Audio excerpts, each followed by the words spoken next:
Hey, yeah, it's me. It's me.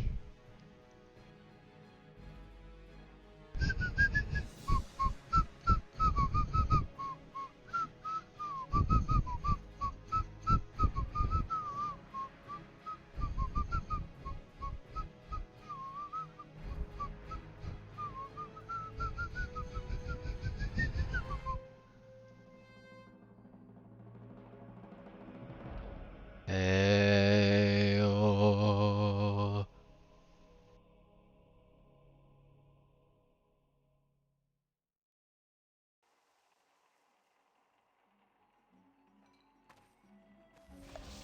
I don't have a target.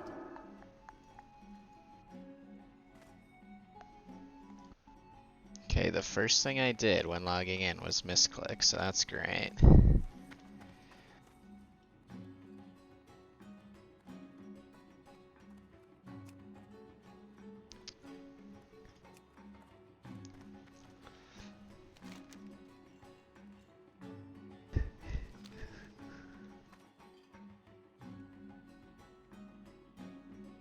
Oh, I still should fly to Westfall, I guess. Doing stranglethorn questing.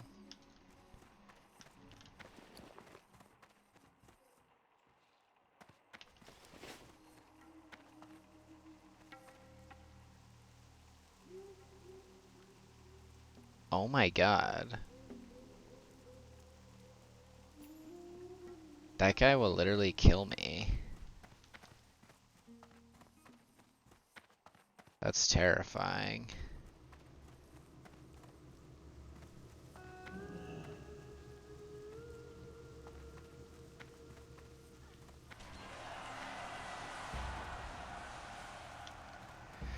We're back. We are back, motherfuckers. Fastest griffins this side of Airy Peak. Want to take a ride? What do we think is faster to walk from Darkshire or Sentinel Hill? Fastest I griffins don't this know. side of Airy Peak. Want to take a ride?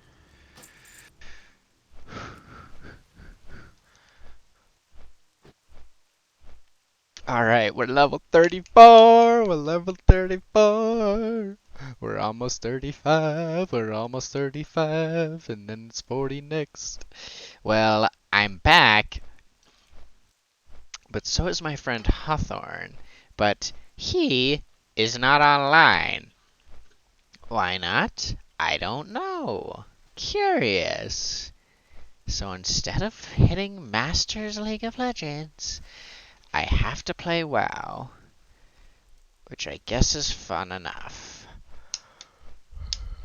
Boreal.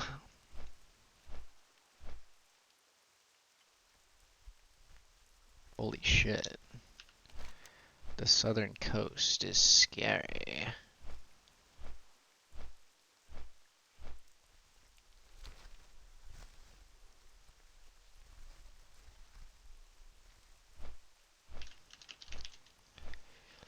Dungeons rules. Rules. Learn your rules. You better learn your rules. If you don't, you'll be eaten in your sleep. Learn your rules. You better learn your rules. If you don't, you'll be eaten in your sleep. So, let's see. Weapon progression. There's a drop in. There's an RFK drop.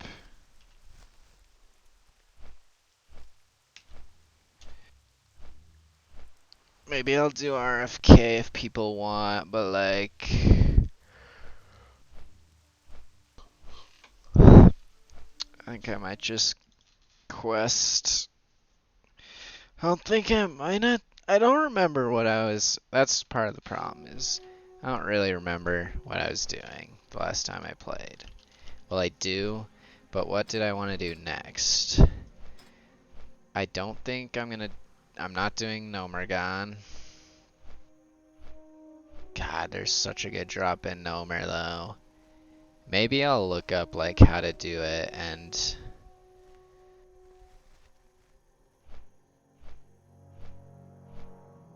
Murloc quest.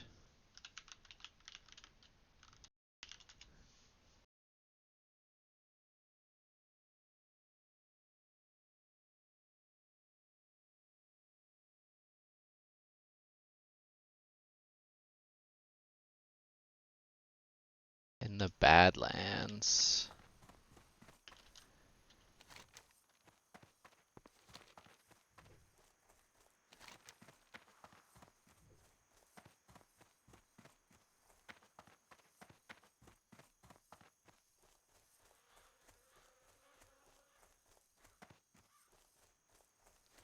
Yeah, I'm okay. Learn your rules. You better learn your rules. If you don't, you'll be eaten in your sleep. There's both dungeon. I don't really want to do RFK again, and Nomer seems really scary. Like all the videos just show people die in Nomer. And the drop chance is only 18%. The Razorfen crawl though is 33%. So I should get it like if I do it like 3 more times. Razorfen Downs.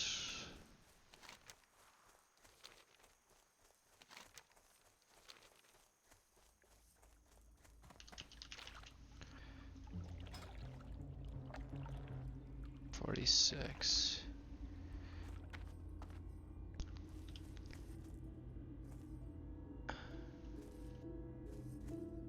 Yeah, I am under geared for Razorfen Downs.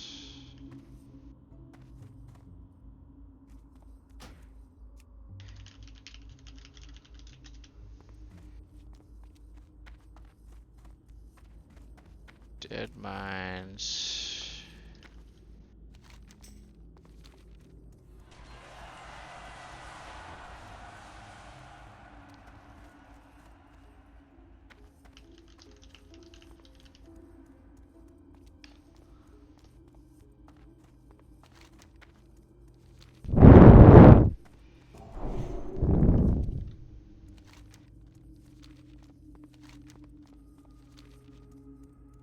Learn your rules, you better learn your rules.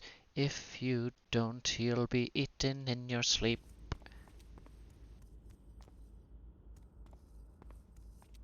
Jack Benny off.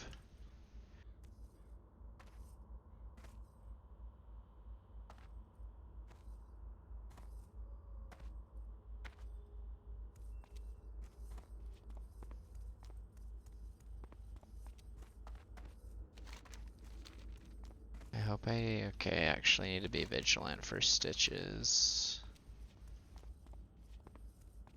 I don't know like where he spawns.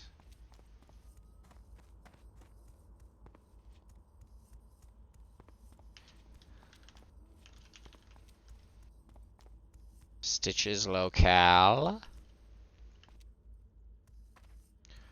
Holy shit, man. Thanks for underwater breathing. Why did he just take damage?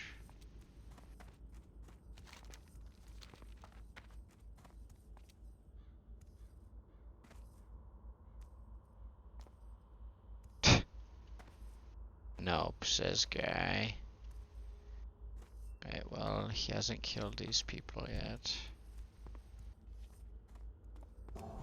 A hero has fallen. What is that guy doing here?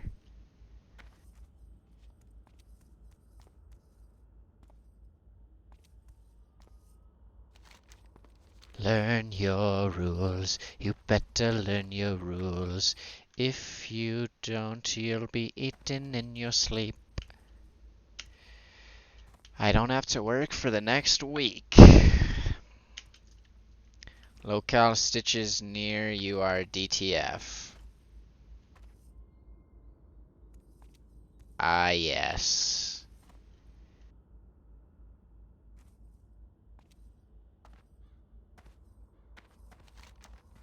I don't know what the fuck that means.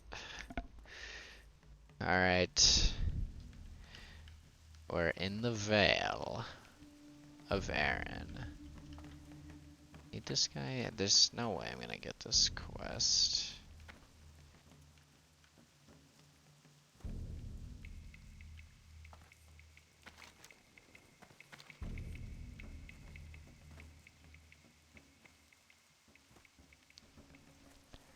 Hey, Thorson. Does he have jungle secrets right now? How? This is a dangerous place, adventurer. Be careful around here. These landmines will help us defend ourselves from that animal Curzon and his men.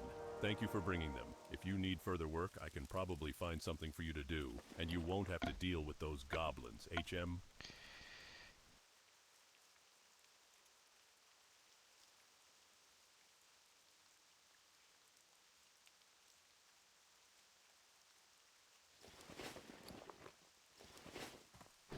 Can I help you? Farewell. Need help? We're fighting a losing battle with Colonel Curzon. Not only is he a brilliant tactician, he outnumbers us at least 10 to 1. To survive, we need to use his own covert tactics against him. Enter his camp to the east and kill his men. Lots of them! And get out before reinforcements can close on you. To have a Holy chance against shit. Curzon, we need his healing support neutralized. He has gathered around him a large number of medicine men who heal his forces with jungle remedies and poison our fighters with venom fern extracts. We need those remedies to cure our own people, and we need a sample of those extracts to study so we can make our own remedies. Search the Curzon compound for both. His medicine men will have the remedies, and the extracts are probably stowed in some of the camp's supply boxes. Darnassus.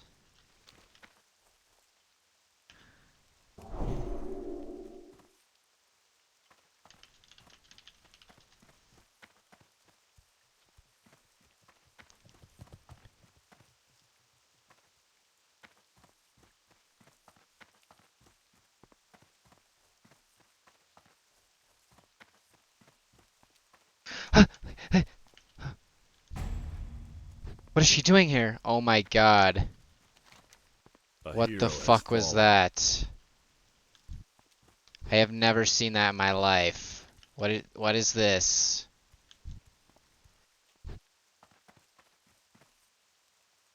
I almost aggroed her. Oh my god.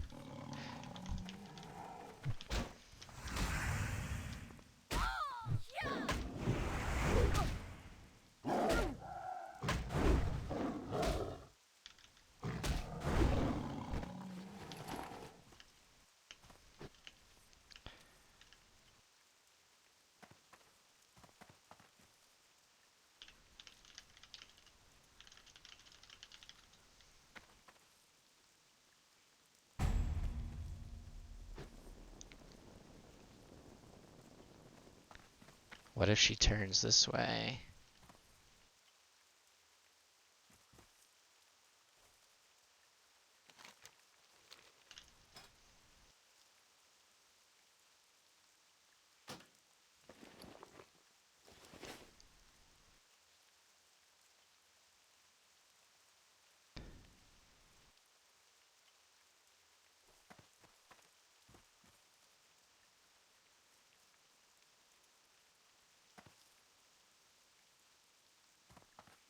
Fucking Samantha.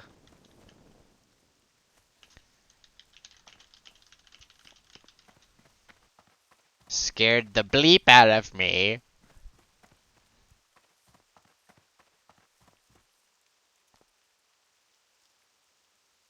Ruffle, I should add.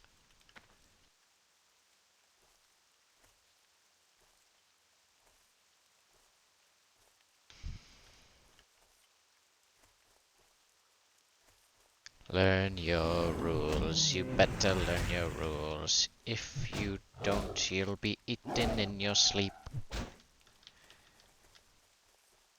Remember the last time I was here, there were 1,000,000,000 people trying to kill these guys. Where are you now? Where are you now that I need ya?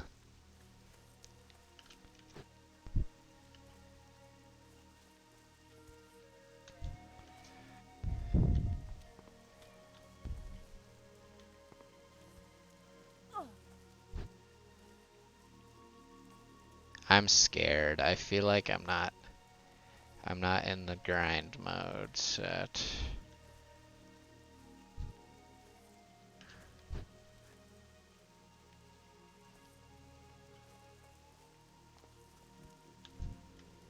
This quest feels like it's gonna be hard.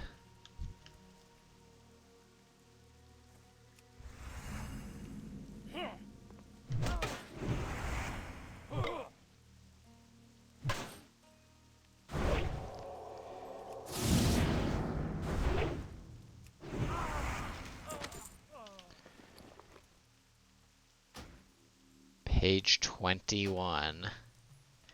Yeah, there's no shot I'm finishing that quest. Or Whittlebay.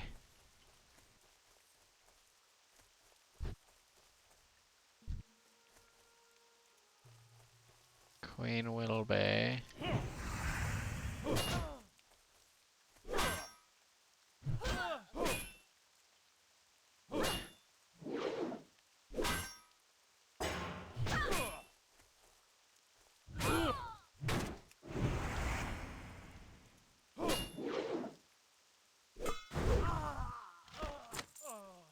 Page 10.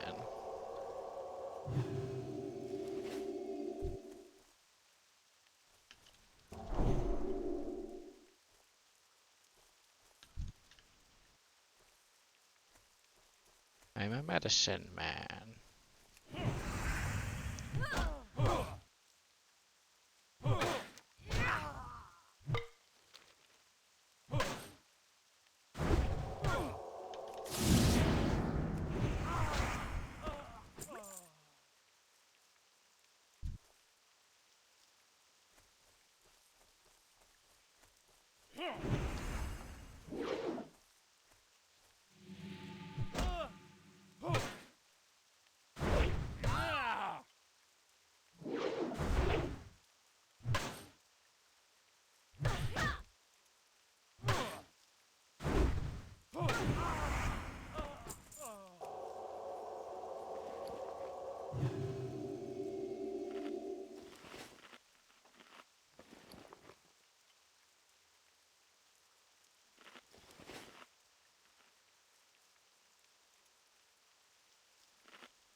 I've lost my water imbibing.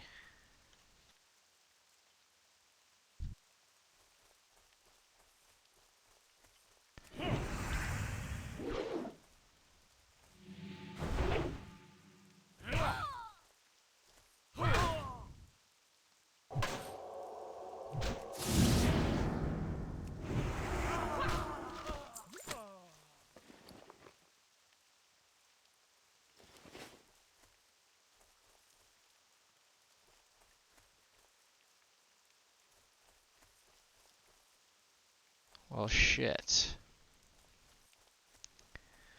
How am I gonna get these crates?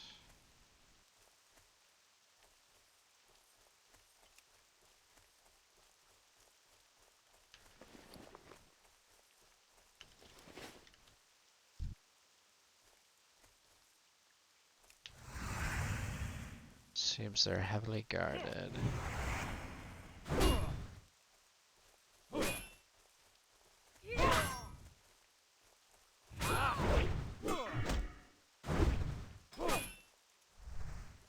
It's too far away.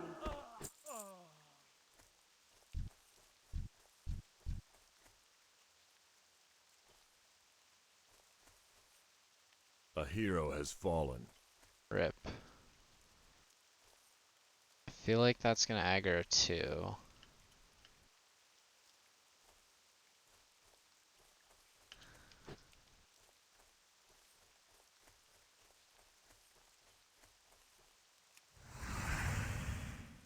Almost certainly.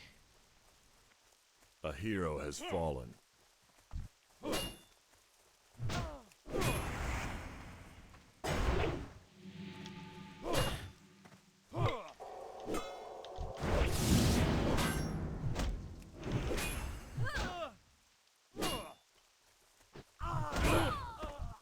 Turns out I'm just too good at the game.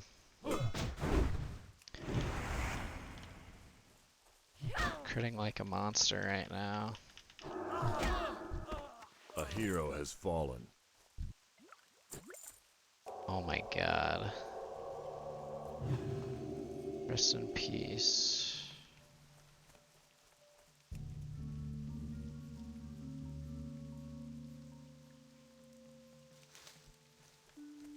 Extract gained. Alright, now it's just rinse and repeat. Really don't need to go in too deep, I feel. It's a bit risky.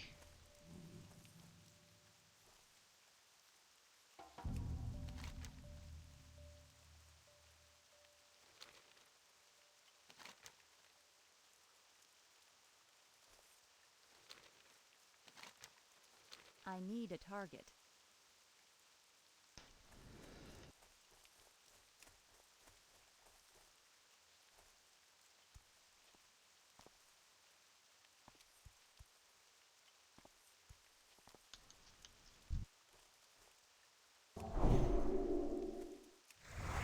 Is this safe? Just taking advantage of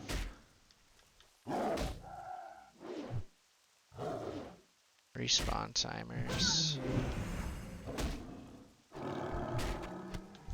Oh, no one's on because they're all at church, of course. 2 crits in a row, oh my god. Get 3.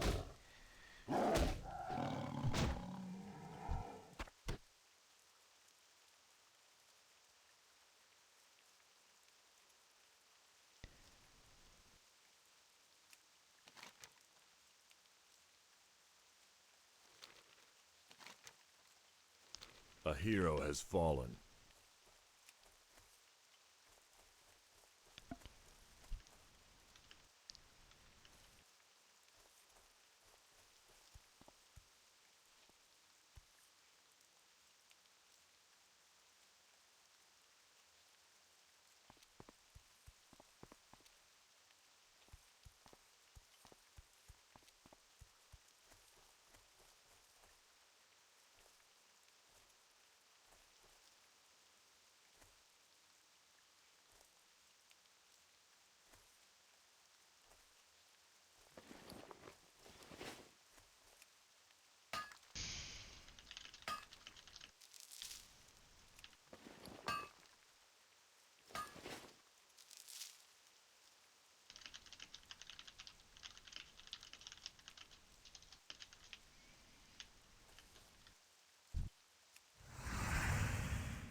100% worth it. Buy them though, really? Olivia Rodrigo. I love that.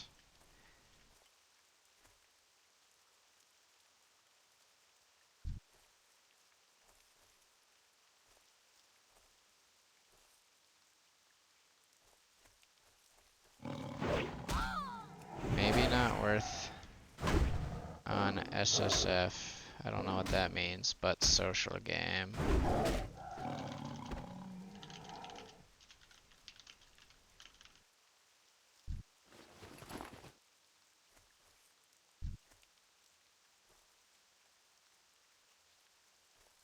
Ooh, we're going around to the backside.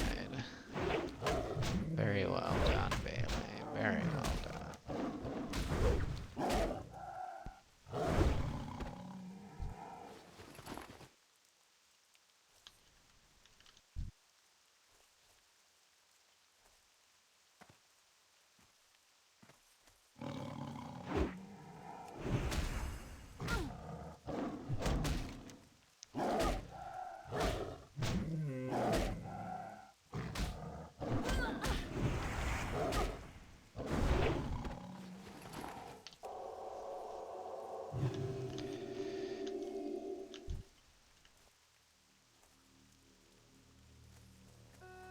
Definitely have no lack of tigers.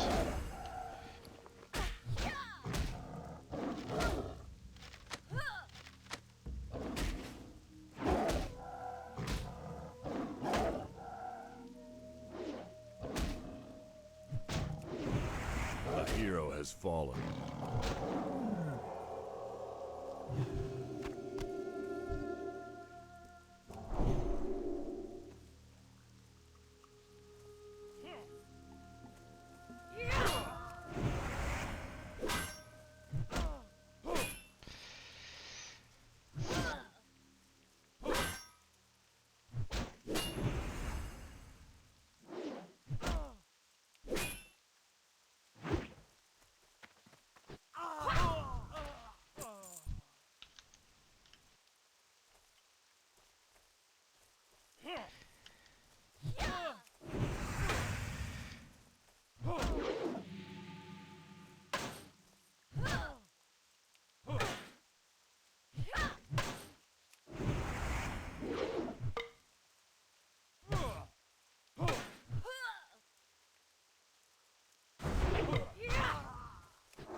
I got the remedy. The remedy is it mysterious? Is it a dangerous play on words?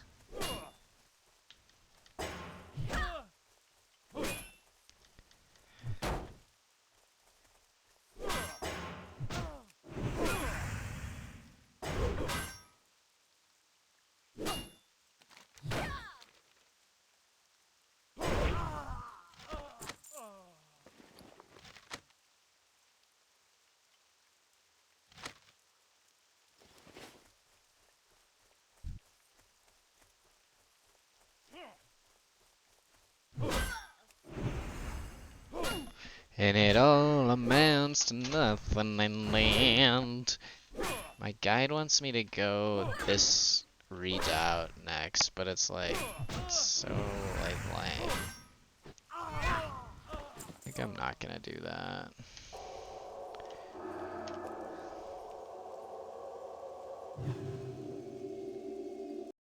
Let's see here. Oh, you saw that Survivor podcast that I'm definitely going to turn on in a minute.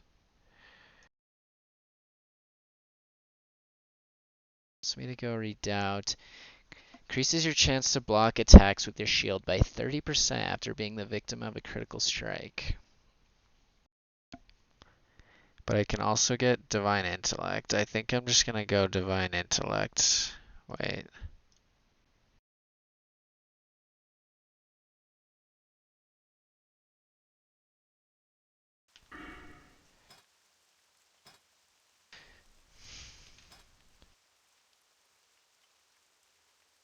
Both of the, like...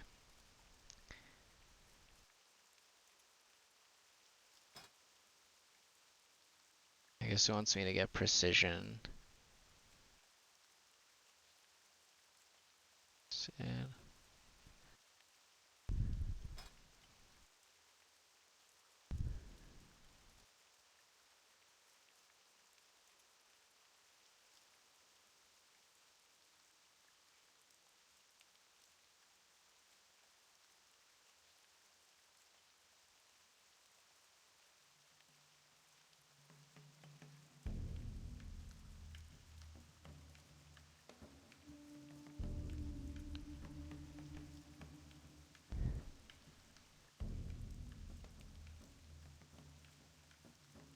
I think I want to go like improve judgment into vengeance.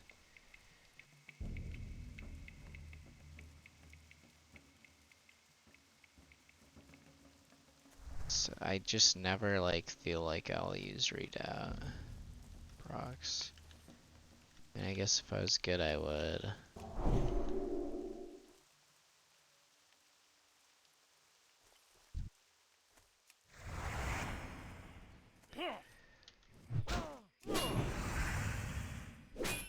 What the fuck is that?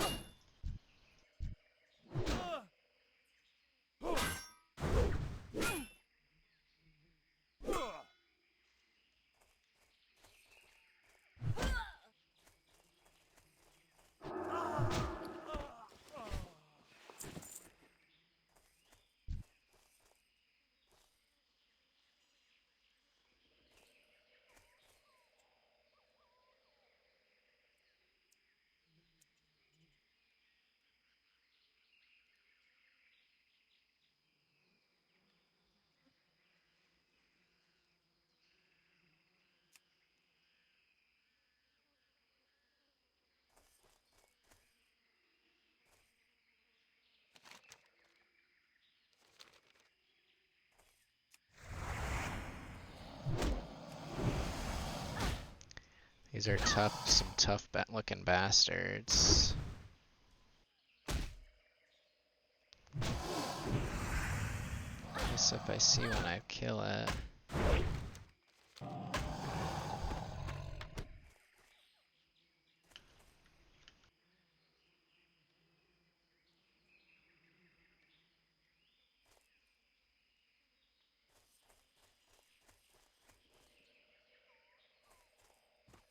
I'm gonna make my way back around to the front side now.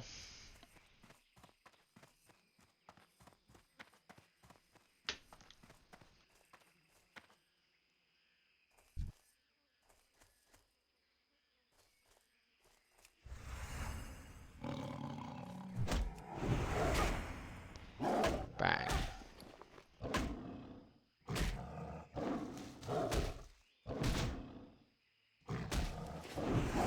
Why is everything being resisted?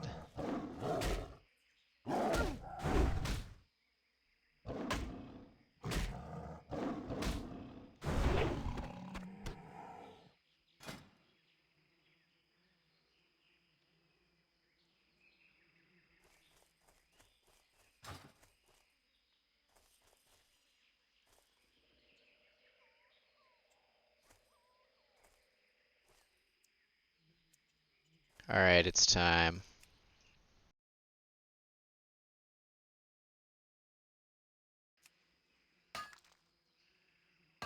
What would you do if you got scammed? Holy shit, that's loud. Would you suffer?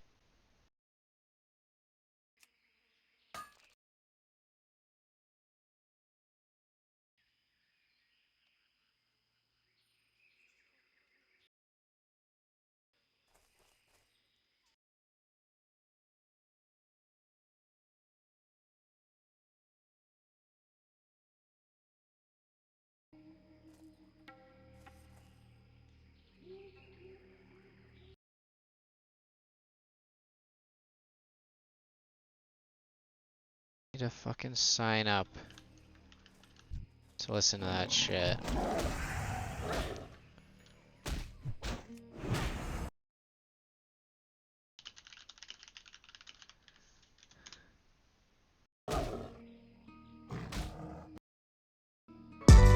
Oh my god, it's too loud.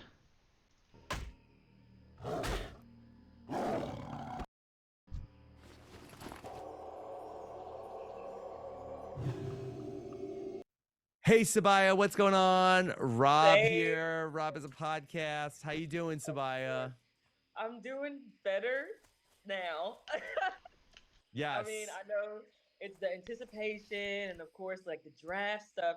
Haven't been privy to that before now, and it's so kind of like it's so anxiety ridden. You know, you're meeting fans and people are saying A like, hero "Oh, you know, has you're my fallen. winner pick," and da da da. And you're like, "Oh man," but you know it's gonna be great TV.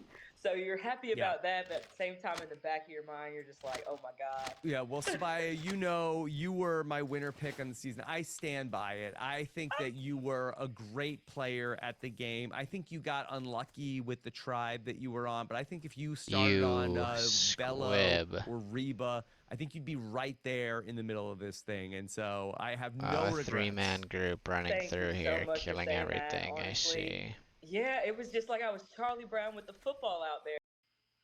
They're really talented.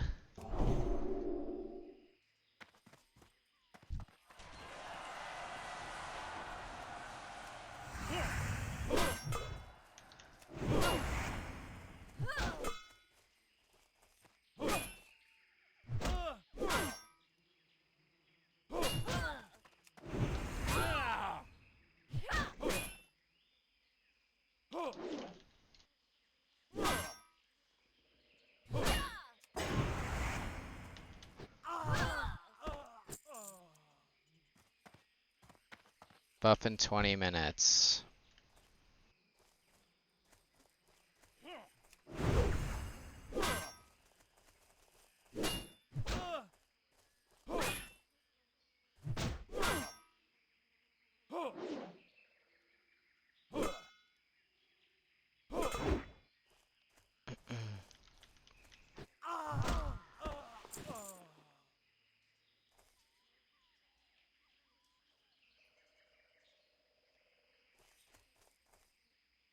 It's probably worth to get the buff.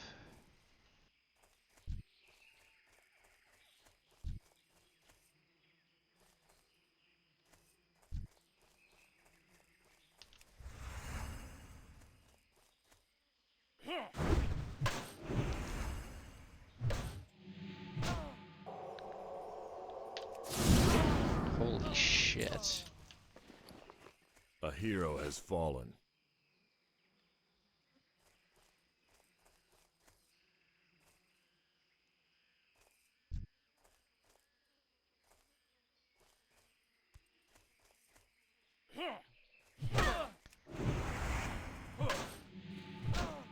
What are you doing all the way back here, bro? You must be hiding something.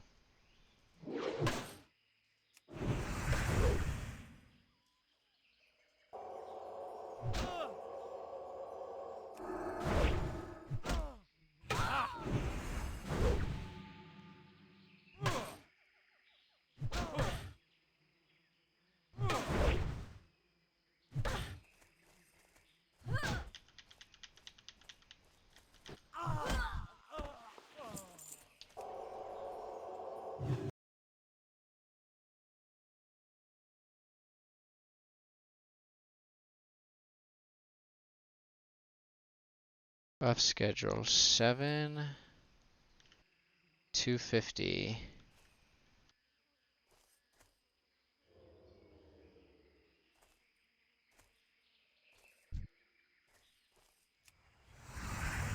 Do I have to have a hearth for to get this Stormwind one? Or can I fly?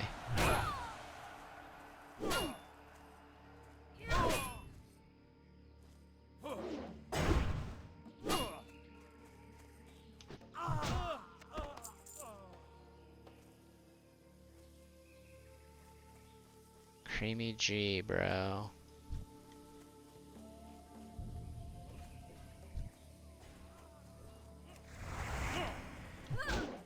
Super Sim, you're making my shit.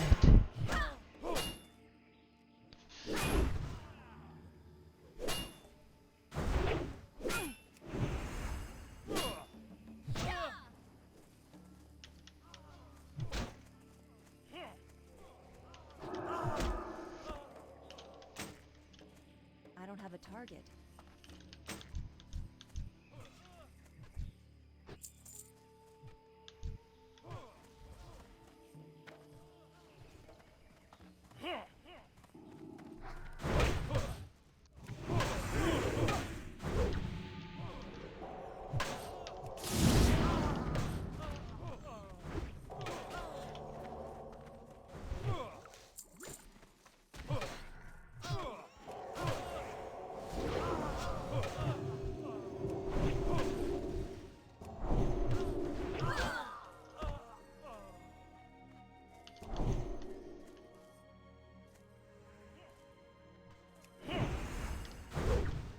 Sorry, bruv.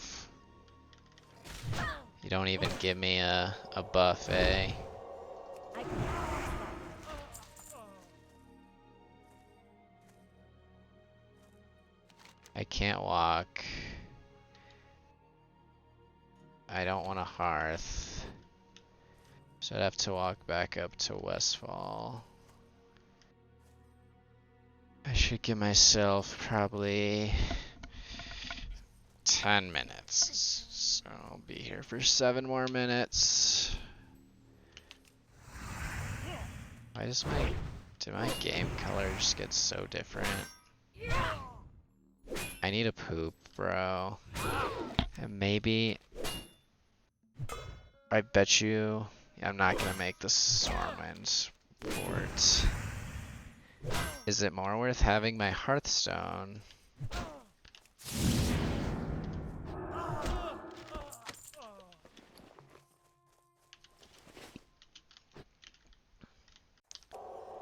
Is it more worth having my Hearthstone or having both buffs?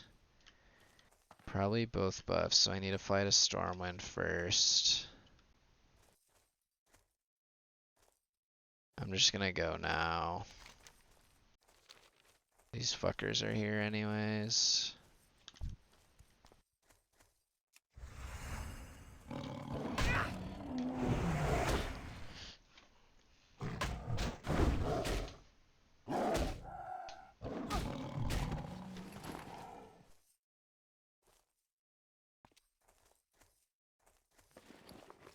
I need a poop so bad as well.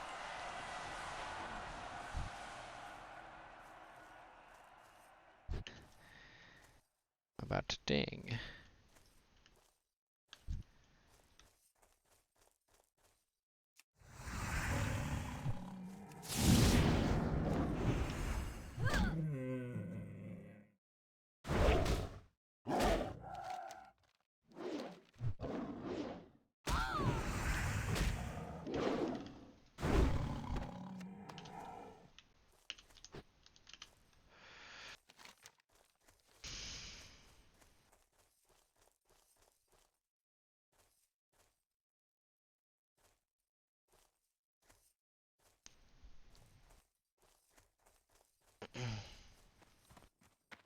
What I'm gonna have to do is I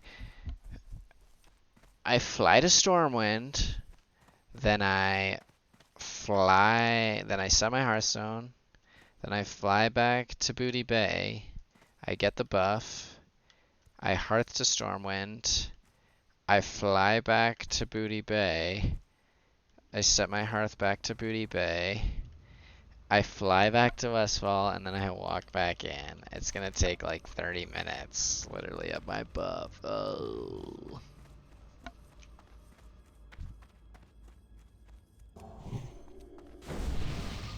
A hero has fallen.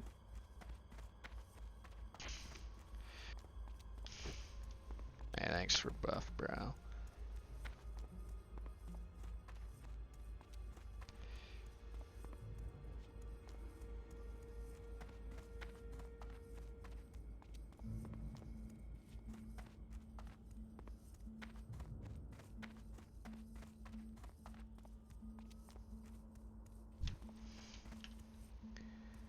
Suki Park.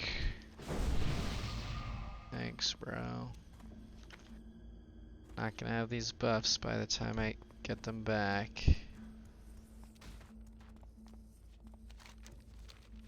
know, and I just kept kicking and kept falling on my back. You know, we just couldn't really get solid momentum. And I mean, if you played any sport, which Survivor, I like to liken it to that. You know me, It's Sabaya. Yeah. all, Yeah. it's all about momentum. You know, if you can just get that shift and get the defense on their heels, which we thought we had, you know, winning that reward challenge, you might be able to kind of meander your way to the end. And oh man, it was so amazing to watch it unfold. Okay, so Sabaya, I've been taking a look at your timeline this morning here on the Twitter, and Yeah. I just want A to hero get from has you fallen. that tell me if I'm interpreting this wrong. I feel like that what it seems like that you have are implying that, hey, you didn't so much turn on Caleb as much as Caleb had already been working with Emily. Is that how you saw it in the real time, that Caleb already was working with Emily? Well, yeah, because okay, the only reason we go to that, you know, it's a clip, of course, as you know. They chop everything up. But that conversation was, hey, let's get Caleb, let's bring Emily in. It wasn't that quick. It was, well, Sean, like, why is, you know, that was the first time he had been gone, you know, so we get to talk a little bit more freely between the two of us. And we're like, why That are is you a spending so scary much time with statue. her? Is that bad, or is he trying to just make sure that she's comfortable? Because that's also a game too. You know, you lead someone to the slaughter, you know, pat their back on the way, and then you know the chop. So Mhm. is it that, or is he turning on us? So we were kind of like back and forth about it. But A hero has once fallen. he comes back from the Reba raid and he has all of that information, and it was so easy for him to get all of Reba alone, one on one. Mhm. Are you kidding me? And had given the advantage and everything, which I don't think he told us about that right away, you know. And so I'm like thinking, okay, Caleb is a lot bigger of a threat than I even thought, and I thought I'm the biggest threat on the beach, but it was Caleb to me, you know. And but it's hard when you're a big threat. It's hard to sell another big threat to somebody else who's looking at you like you're the big threat, which we saw with Emily, you know. And you know, we'll see if she ends up, you know, A regretting it hero or has whatever. fallen. But at the time, Caleb had the most information. Caleb was in the best seat in our tribe, and ultimately he was killing the challenges. I mean, he damn near won the reward Yeah. challenge by himself. You Yeah. know what I'm saying? So it's just like, how are they not seeing this? How is she not seeing this? Because I'm have a front row seat, and it's good, and good. And the beginning of the game is bad. You know, up until then, I had found an idol that I can't use. I hadn't voted the entire game. You know, the only thing that I had really been good at was camp life.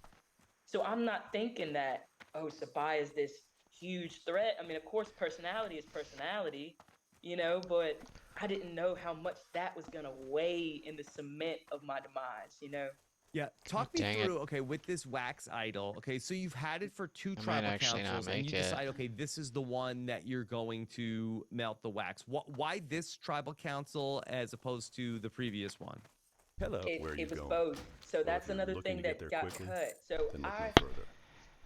was gonna burn it in my torch, but wax is a liquid to an extent, you know. So once it melts, it puts out that fire. So A that was hero no has You'd go. be voted fallen. out if your torch goes out. Exactly. Yeah. You can't put your torch out, you know, in tribal council. So I saw that, you know, on the timeline, people are, you know, coming up with their ideas, and that was definitely a thought. You know, drop it in my Mhm. torch. We're walking. It has time to sit back there and bake, but there was no guarantee that that fire was going to light the entire time. Yeah. Secondly, there are multiple fires all around, but they're not big fires. You know, the temperature is questionable. You know, like you don't know, is it going to be enough? And I needed it to be enough, and I needed it to be in a place where I could put it in and then get it out. You know, I didn't want to have a, you know, situation where I'm risking myself getting burned. Like I don't. You can see that my hands are like bandaged. I had Yeah. already cut myself on bamboo. I mean, that's another thing that didn't make. I sliced my hand open. It was leaking. I had to put it in the water on the ocean. So having all of that in mind, you know, I tried to burn it up in the booth. Those flames, they weren't big enough. So it was definitely, I had it in my sleeve of my hoodie, like Mhm. just trying to see, you know, will this work? Will this work? And it wouldn't. And so by the time It's I gonna had be failed, tribal close. is over. Oh my Brandon's god. out, and we're walking back to Greeting. Where camp, is it you would fireless. like to go last? You know, For so just 4 a few minutes. coin, my griffins can get ye it's there just kind of one of faster those than even things. the It's swiftest so on the horse. fly. It's so random. We've never Okay, I'm seen gonna it make before, it. so there is no precedent. You know, I'm the first to Yeah. ever have that situation on the island. So I wish that I wasn't, but it is what it is. So how long did it take to melt the wax?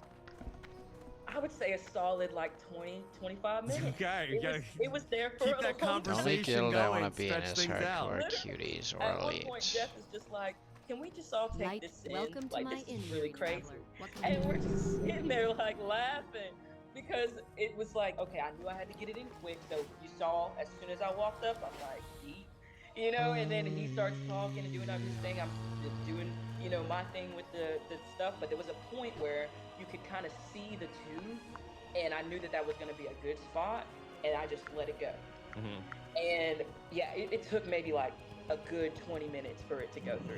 Yeah. Okay, so then you get the tube out, okay, and a good presence of mind to have Sean These standing there, great dump the beasts, water no out, paths that you very can't find safe, on foot. They'll they get handled you it there great. fast. And then so you go into the booth and then you read the paper, which I thought was such great television that you're like talking it through as you're standing there in the booth, and we got to like get inside what you were thinking there. So could you Right. just walk us through that decision? And do you look back at all and say, you know what, I shouldn't have risked my vote in that spot? You know, I didn't even want to open it, Mm-hmm. to be honest. I wanted, because in my mind, I have my vote back. I'm voting Caleb. Emily's voting Caleb. And Sean is voting Caleb. I'm going home to read this item. I had to read it because of the nature of the idol. You know, that's when, people step in, you have to read it because it's only good for one tribal. We're at tribal. Yeah. So that's kind of like, took me off guard. Why do I have to read it right now? I open it, I find out it's all these multi steps and everything like that. So up until then, I hadn't needed a vote. So, and I know that's something that's like, what? Like, a vote is the most important thing that you have. But I've been to 2 tribal councils without one, and Yeah. I'm still here, So in my mind, I'm like, am I right? Because if I'm right, I really don't need to vote. If we have Emily, and I know I have Sean, it's Caleb with or without my vote. It would just kind of put more, cement on the grave. Um, so I'm playing it out. I'm hoping that I had done enough work, which I talked to Emily more times than that one time. And we were supposed to be good, and actually to play Caleb even harder, something that wasn't shown is Emily gave me her shot in the dark again Yeah. to cement that she thought that it was going to. I mean, they are good.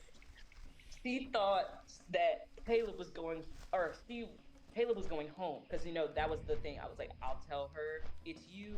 You tell her it's me. So Emily, beautiful player, gives me her shot in the dark. On top of that, you know what I'm And saying? so you To got voted cement out it. with Emily's shot in the dark? No, Oh, I gave it back. yes. But at the end of the day, yeah, it was like a flash that I did to Caleb, and he's like, but the whole time they know I'm going home. Yeah. So it was an amazing moment, an amazing unfurl. I mean, honestly, like if you're gonna go out early in the season, everybody wants a blind side, whether you want it or not. I mean, whether you say it or not, it's kind of like that unspeakable survivor respect is you want a blind side. You don't want it to Yeah. be like, oh, everybody knows it's Sabaya. She can do nothing and it's Sabaya. So I was happy about that, and that was honestly on my bucket list too. So hey, we're good. Can we go back to the last tribal council? It seemed like that you really were pushing to vote out Emily over Brandon. Ultimately, you did cast, that you didn't have to vote, or you didn't have your vote at that other tribal council. Would you Yeah. have voted for Emily in that spot? Okay, so yeah, to me, she was the biggest threat. But when you don't have a vote, when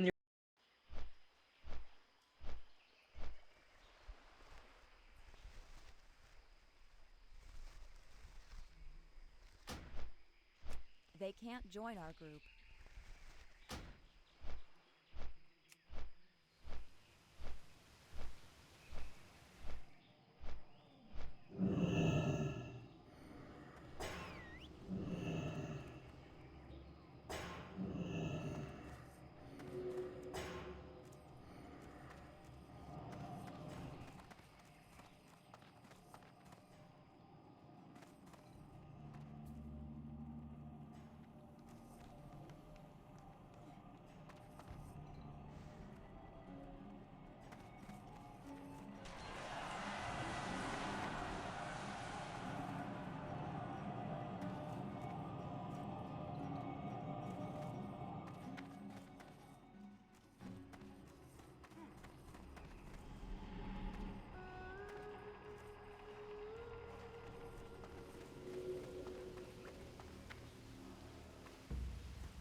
They can't join our group.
Late. They're late with the buff. Late.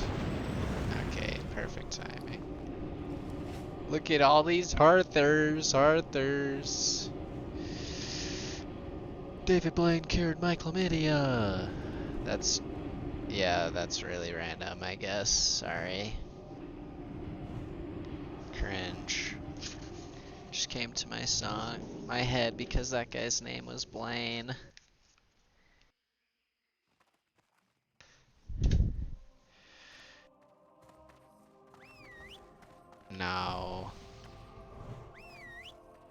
Now we go to the bank.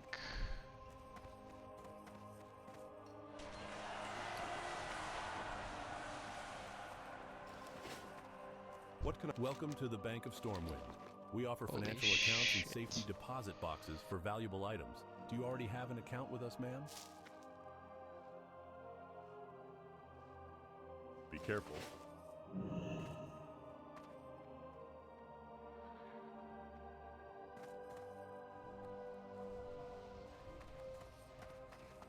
A hero has fallen. Welcome to my inn, weary traveler. What can I do for you?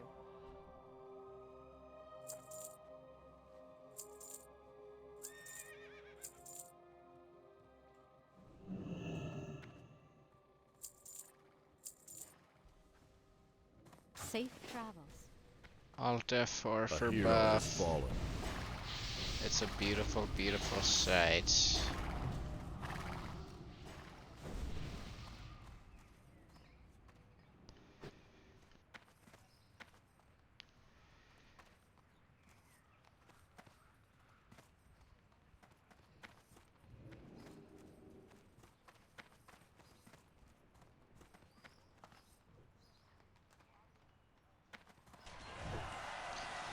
Late with buff, late with buff.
Oh my god.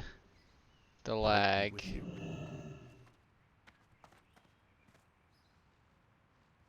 Well met. These great beasts know paths that you can't find on foot. They'll get you there fast and maybe show you something new at the same time.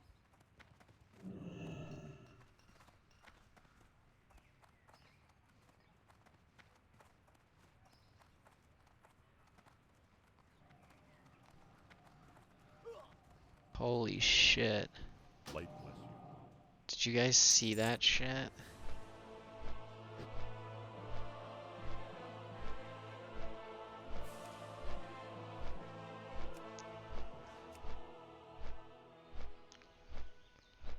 You're having That this was strategic insane conversations, lag. you can't really put your foot down ever. You know, because it's like, okay, this is Tobias' opinions. You can't do anything to act on it. And the only people that know that are Sean and Caleb, you know, and Brandon, who is going home. So it's like, okay, No. I can speak my piece, but I don't have a say, really. They respect me, they love me, but I really don't have a say. And the more they kept saying Brandon, the more I'm like, okay, you're right. I can't lift Brandon at a challenge again. I can't, you know, we do have, you know, such a egregious deficit when it comes to challenges. I mean, this it was really crazy. It was like a tribe, you know, out of hell with all of our different, you know, talents that really didn't mesh well together. Um, so ultimately I got on board, but in the beginning Emily, she had been out for me from the jump, and she was supposed to be on day one. So it's just kind of one of those things where I had no power, Yeah. All right. Last thing before I know you got to run. I Yeah. see you're wearing the Wonder Sean if we're gonna see Biver Yoda. shirt. We Yeah! haven't talked about Sean. Just tell me a little bit about Sean and your relationship with him on the island. Me and Sean are so similar. Both of us LGBTQ, both of us, I mean, he's a principal. Both my parents are educators. They've been in school for 20 years. Both of us have very conservative Christian backgrounds. With him being Mormon, I was raised in the Church of Christ. So there was a lot to talk about our stories, about growing up, our coming of That's age it? stories, No very similar. story? So he was a bit of me. And we got very close. And it was very obvious, Sean, because him being my number one was calculated at first, because if you look at our tribe, everybody expects it to be me and Caleb, or us to be a woman alliance or something, but me and Sean is kind of an unlikely duo going forward, but the chemistry was so crazy that it became more of a threat. And Caleb, seeking refuge with Emily was the result of it. But Yeah. Sean, that's my boy. I love him so much. Sean, I love you. And he's honestly a gem for the Survivor community, and we all love him. I'm not gonna Okay, and follow you this are too, guy. Sapphire. So Oh, so okay. nice to get to talk to you, and hopefully, I get to see you sometime soon. And just I need a it was such a exciting ride in the season. So all the best to you outside the show. Thank you so Sick much, helm. Rob. I really Okay. appreciate it. Bye All bye. right, bye. Talk to you soon. Bye. All right, everybody, let's get into some This Week in Survivor history. We just got done talking to Sabaya, and now let's bring in Jordan Kalish. Jordan, how are you? I'm doing well. Amazing episode last night, and I am actually saying that I have seen the episode because we are recording on Thursday, which is not usual for us. And I gotta say, We should make it usual. I like it. I like it. I like knowing what happened in the episode before we actually record. And if you told me before the episode that Sabaya would be at the beginning of this podcast, I would have said you were crazy, because I did not see that coming at all. Yeah. Okay. It's been a fun season, and maybe one that maybe in the future we'll have a lot to talk about here on This Week in Survivor History. I think it will be. It was a historic episode and so much fun. And Rob, I know Sabaya was your winner's pick. Are you having Sabaya's know. remorse? Sabaya's remorse is good. Yeah, I really, I have to just go back. It's like my draft of like when I draft like a bust in like my fantasy football. And my process was good. Maybe I think the thing I would take away is that if like we kind of did ID, okay, this tribe is going to go to a lot of tribal councils. Thanks, So Yoda, maybe but I I think also that have the takeaway that. should be, okay, even if you have a, because I went right to Sabaya. I thought that this is the person I feel the strongest about, but we kind of knew that she was on kind of a train wreck tribe from before the merge. So maybe it's almost like a fantasy team where it's like the game script is going to get away from her. This is going to be, you're drafting a running back, but the team's going to be down a lot. So I think that maybe go with somebody who you think is going to be on the better tribe. Yeah, and I think that you have Caleb and Emily are vulturing her touchdowns now, unfortunately. Yeah, but then the other thing is, you have the Matsing of it all, but it wasn't like that. Ricard or Shan went on to win after they came out of their tribe. So I think that maybe could be some good note for me when I go to draft in Survivor 46. All right, Jordan, but that's the future. That's This Week in Survivor future. Ooh, that would be an interesting podcast. How would that even work?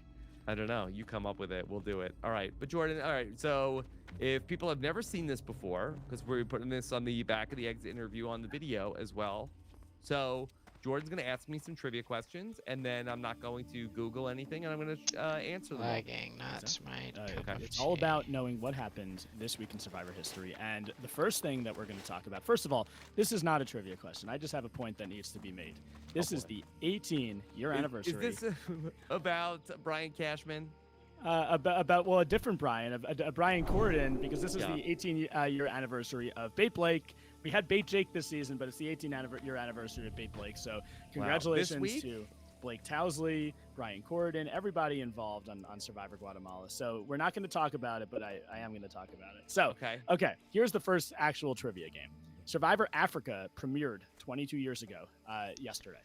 Wow. I know that you can name all the players from Survivor Africa classic season, but can you do the boot list in order? That is your job right now. We're listing the Survivor Africa boot list. Just like off the And dome. it's either right or wrong. I don't care if you start with the winner. I don't care if you start with the first boot, but whatever order you go in, you got to get the right order. I think you can do this. I did this yesterday to test if I could do it, and I think you can too.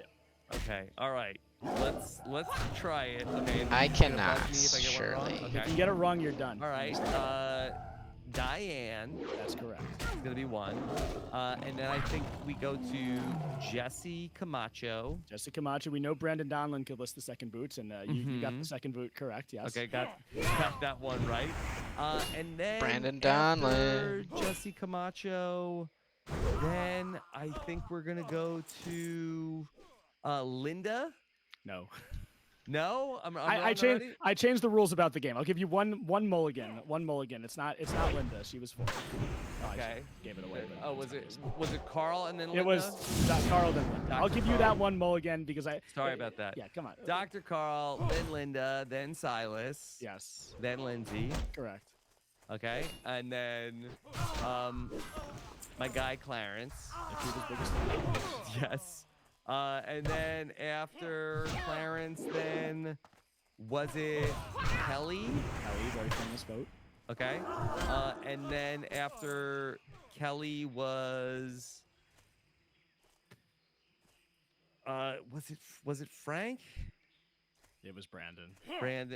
Brandon went out the vote right after he messed up on the Kelly vote by siding with the wrong side. So the rest of it was Brandon, Frank. Then we had Kim Powers, T-Bird, Big Tom, Alex, Kim Johnson, Ethan. Yeah. So unfortunately, you do not win that game. But there's more trivia questions for you. It's I think if I said name the Africa contestants, that's just too easy. I think we could have got there. All right. So all right. Look, 22 years.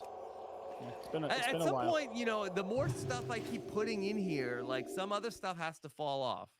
Yeah, it's like melting the candle at Tribal Council. You have to like melt some useless knowledge out of your brain, and then you have to take in the Survivor knowledge that really matters. So, yeah. But I will say, I think that we have some more questions to go. I think you could recover here, Rob. I don't think that this is a done deal because we're gonna go to a season that I know you love. I know I love it. Survivor Pearl Islands. Okay. Michelle Tesoro was supposed to pretend to be bad at gross food eating so that she'd be picked by Morgan to compete in the tiebreaker round. However, she displayed how strong she was in the challenge, causing Who to be chosen for Drake instead. So in the tiebreak. That was Who did so the tiebreaker? annoying. It was supposed to be Michelle, but she was too good. Was it? I have multiple choice for you, by the way. Okay, all right. I can give you multiple choice. Yeah, I think you know who's on the Drake tribe, but we have A Fair Play, B Sandra, C Krista, D Trish. I think it was Trish the Dish. It was not Trish the Dish. It was Sandra. Sandra. Oh my god. Two-time Survivor winner. Rob, what's going on? Your winner pick goes out, and all of a sudden you're forgetting everything from Survivor history. Maybe this is why Sam said don't be too mean, because he foresaw the fact that this would be a rough week. Were you up late last night, Rob? Come on. Not particularly. I mean, it's a little 90-minute episode and everything, but it's okay. So unfortunately, that is incorrect. So still no points on the Twitch this week, but we're gonna go 19 years ago Saturday, October 14th, 2004, at the Vanuatu tribe swap. Yasser and Lepevi had to choose tribe leaders. One would divvy up the tribes, and the other would choose which tribes they'd end up joining. Who were the two players chosen as leaders? One Savage. divvied them up, the other one chose their tribe. yeah. I want to say Scout was involved. Was Scout one of the people? Scout did break up the two tribes, but who chose their tribe? Which leader chose the tribe? I'm gonna say I will go with Sarge. So Sarge is somebody who is no stranger to the verbal rebus because his name is Lee, and I feel like that's a common syllable. He is also the other leader on Survivor Venom.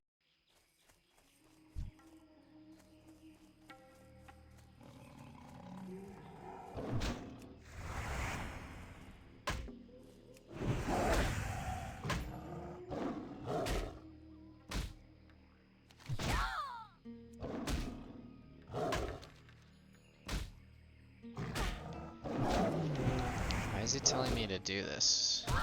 Seems like a pretty hard quest.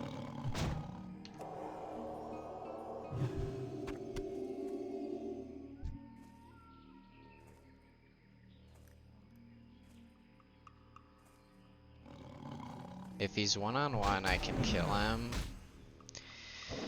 But if it's like...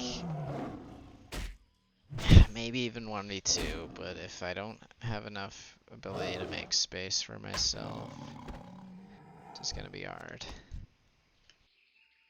Yeah, this guy's 36 already.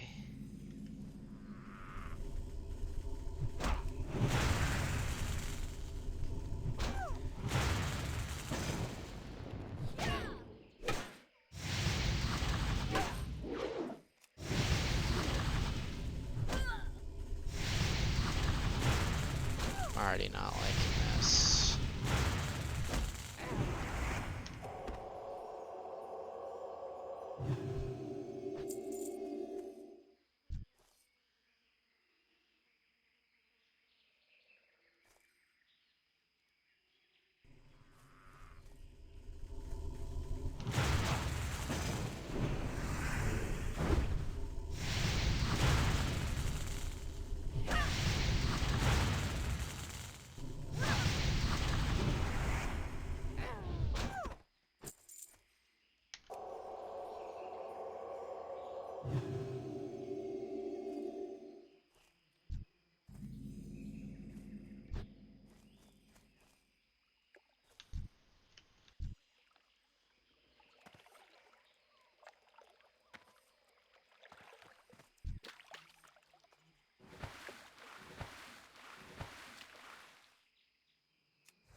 Where did he go?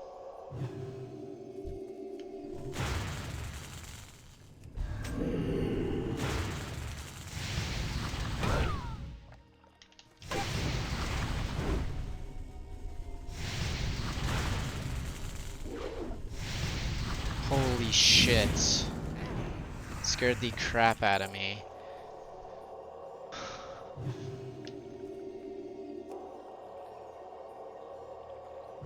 That was so sketchy.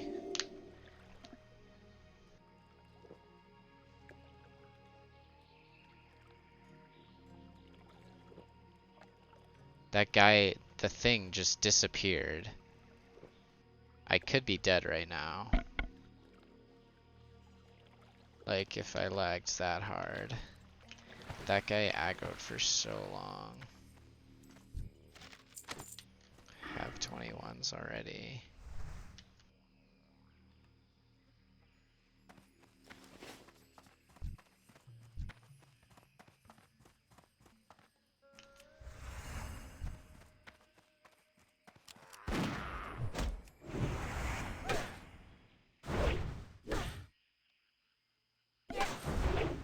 If this guy didn't have to fucking run away, I would have been fine.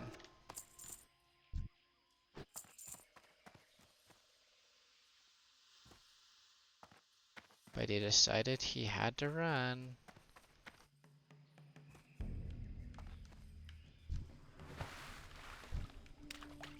Alright, fuck off, bro.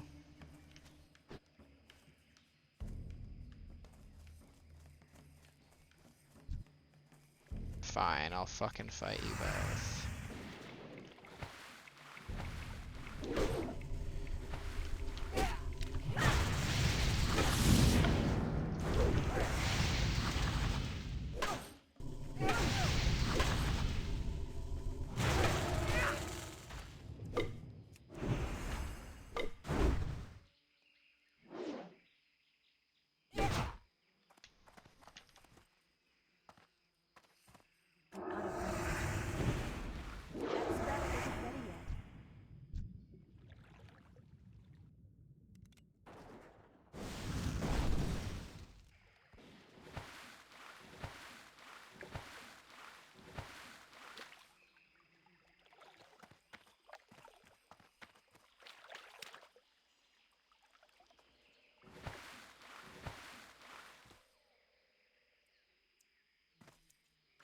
A hero has fallen.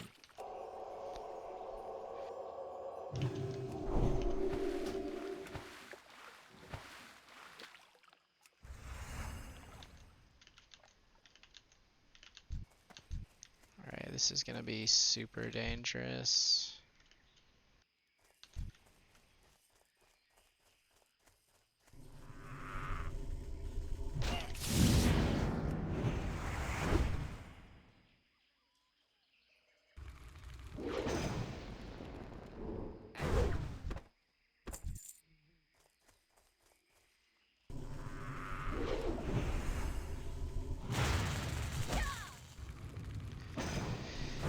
Very, very dangerous to get into. Oh wait, it's the house. Thank God, it's just the house.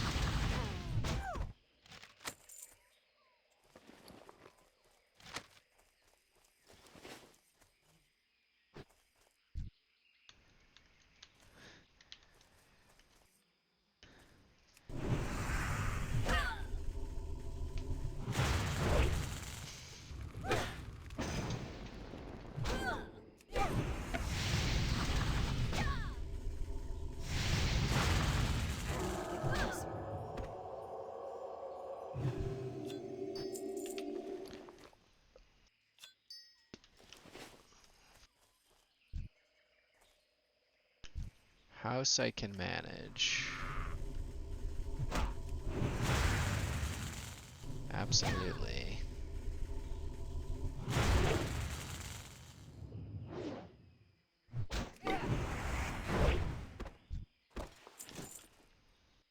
Holy shit, look at this rested XP I have.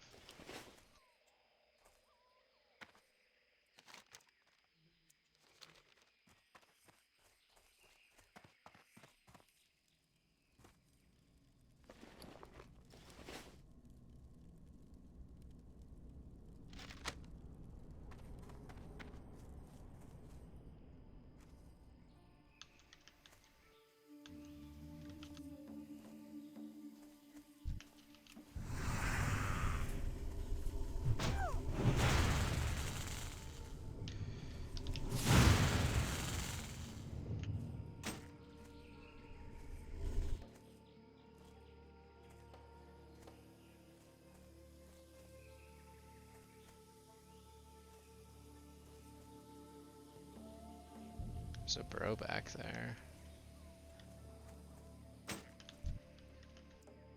I freaked out because of the shredder.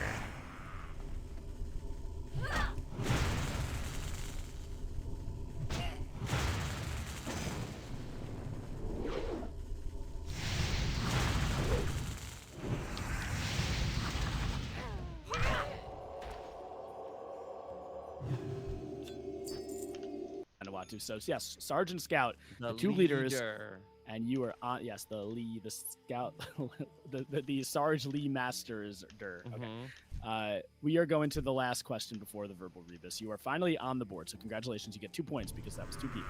We're going to go 17 years ago today, from October 12th, 2006, Cook Islands. Which 3 I2 tribe members accidentally found the Raro tribe while exploring their island? Ozzy, So that one they were on I2. dreads, They were looking around. Cowboy. I don't know what they were looking for. Maybe they were looking for Drew digging in the woods. All right. Who are the? I'm gonna say, is it Ozzy, Lindsay, I think her Flicka, name and is. Cowboy? Yes, the 3 Musketeers. They are the 3 players on the DVD cover of that season. Correct. Everyone remembers. Well, I mean, Ozzy's remember, but yeah, Flicka and Cowboy were Ozzy's two friends who would end up getting voted out pretty soon after this. But yes, the 3 of them were somehow ended up on the Raro Beach. That's It was like, not a tribe raid. that's Like Zulker, we saw in Survivor Yeah, did they 45. take a boat to get there, or they just walked to the other side of the beach? I think there was water involved. I don't remember if it was a boat, but they were walking. It might have been just around the island. I'm not 100% sure, but Somebody they did find got themselves fired there. that day. Yeah. I'm sure they did, but it was good. It was like not good, but like okay TV. I mean, for pre-merge Cook Islands, I guess it was one of the more memorable moments.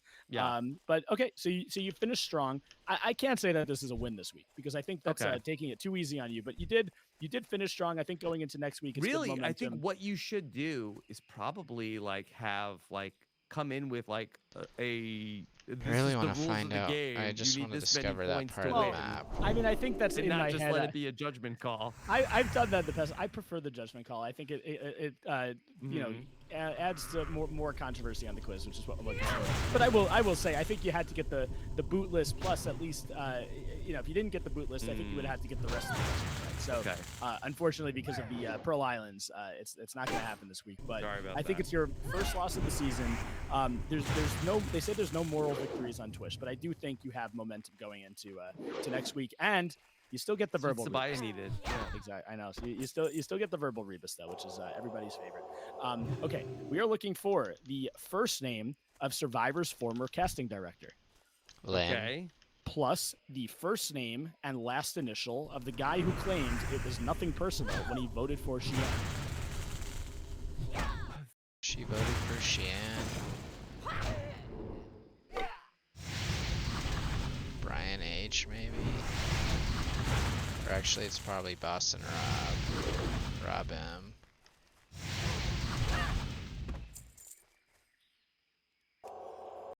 The first name, the first name and last name. So what do we call this person? Okay. Okay.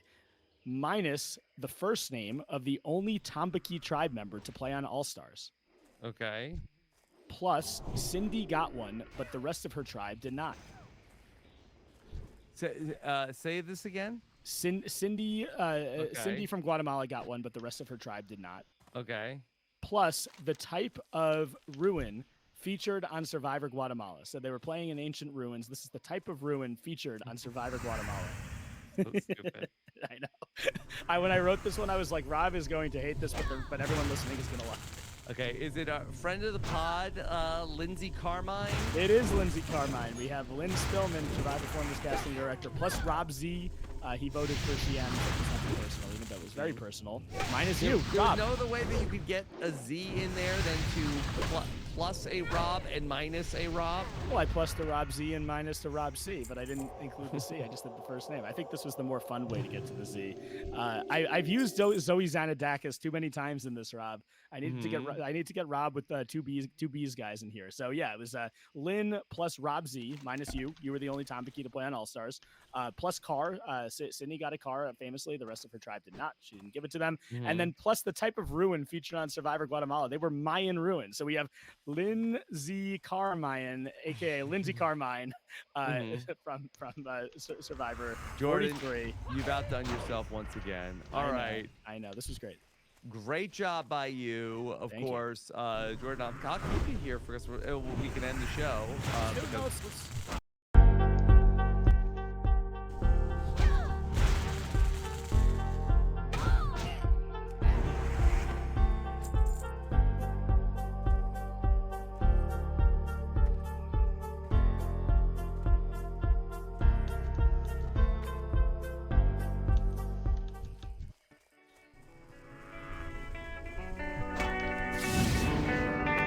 The smartest guys around are about to break it down like they've won the game a million times. Well, actually, they didn't really win the game at all. Survivor nowhere knows.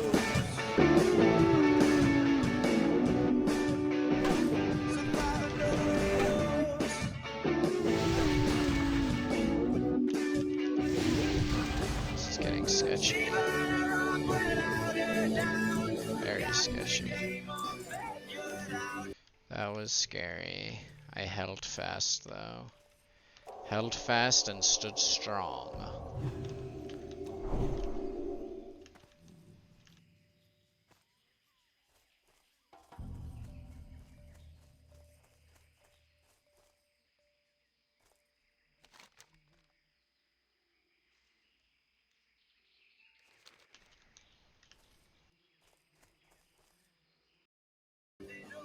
That was scary. I felt like I needed to turn it off.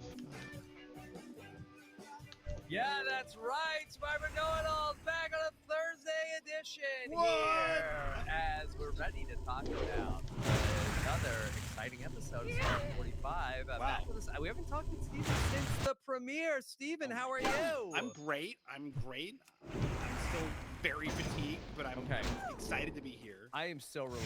There were horrible rumors out there that Marianne ate you. Ate? What? Like, I don't even understand that. That's what she said. Wow. That's I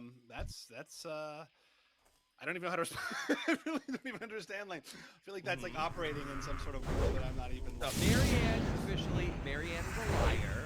Steven is alive and well, not eaten. Well, okay. You don't know. You don't know. Maybe I was eaten and I reconstituted myself. Maybe reconstituted. Okay. Yeah, you don't know. All right. But yeah, thanks to Shannon and Marianne filling in for us on the Know-It-All because I was traveling to New York last week. So appreciate that. And now, Steven, you and I get to talk about Steven. This is like the Survivor Renaissance now. It's the feel-good era of Survivor. I just can't believe how much I've been very high on this season. I agree. Across Great social season. Media, for the most part, people are thoroughly enjoying Survivor 45. Thoroughly enjoying It's Survivor great. It's 45. so fun. It's so good. They've taken back so many of the components that really added to that show's sense of epicness, like the intro. Which, you know, Yeah, the intro. I've gotten like chills every time I. Me too. Me freaking too. And then, you know, so the extra airtime, it just gives you that personal sense that has been missing like so acutely in the last few seasons, where I feel like I know where everything stands. You know, it used to be on a tribe, you'd see like one, like a vague hint of one alliance. But now, like, we see all of the information. We see this group, but I'm also with this group, and then I have a one-on-one relationship with this person, and like, that's kind of how Survivor is. It's like this field of relationships, and not this like, well, there's these three people together, and those two are on the outs. And I really feel like this is giving so much more of a sense of what the show, what the adventure is like. Steven, so just before we came on, I went on Twitter, okay? And this is probably like, you know, you think that this would skew negative because, you know, it's Twitter, all right? I asked the question, at this moment, do you feel like U.S. Survivor is currently on the right track, wrong track? Right track, wrong track polling. Was it, you know, like a mosquito at your house? Yeah, mosquito. Okay. All right. So Right here track. we go.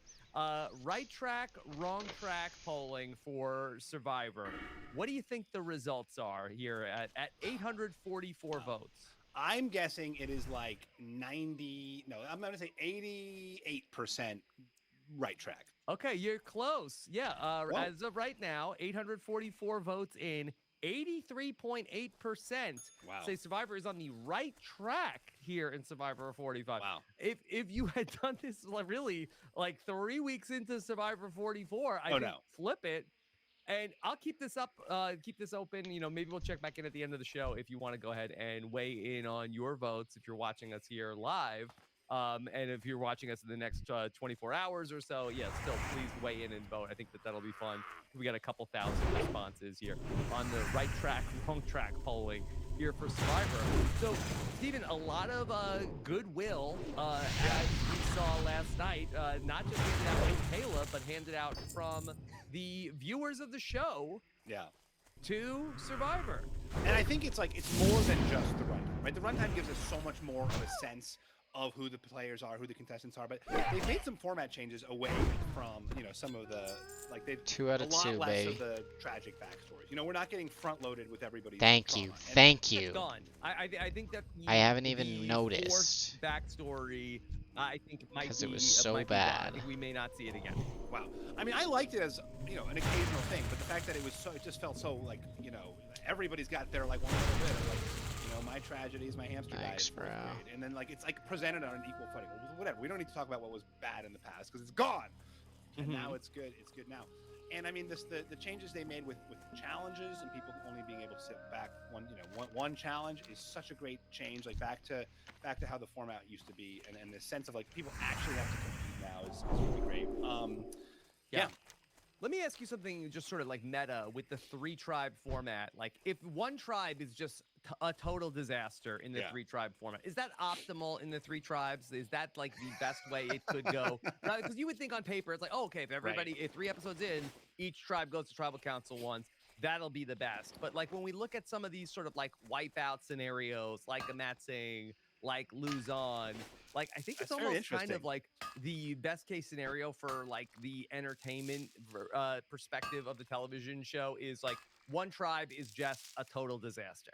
Right, because we learn then everything about that tribe. It's hilarious, it's tragic, and then you kind of expand out. It's it's like world building, right? It's like a Game of Thrones. You're in Winterfell, and then later the map grows. I think that's it. We're in Lulu. We're in Lululand, and now we'll throw out. Yeah. Bello and the other one. And I really do wish, I think optimally, I think you would then, we have next week, it looks like we're going to drop buffs and have a swap for the first time in the new era, that I think in a perfect world, I think you'd go from... In a perfect world. A hero has fallen. Like 2 me. tribes Well, from don't here, exist. but I think that we're with 15, This is I think not a perfect we'll just reshuffle and then do 3 tribes of 5. I agree with you. Optimal would be 3-2 here. I think that would be, but they're doing great. I don't want to second guess until I've seen the results. They're killing it. We can't, not right now. We've got 85% approval rating. Nothing has 85% approval rating. And so much. Just what else? What else? So many great things about this. Let's just stay on the era of goodwill with Survivor. Okay, so it's not just the 90-minute episodes, not just the intro is back. What else are you feeling about?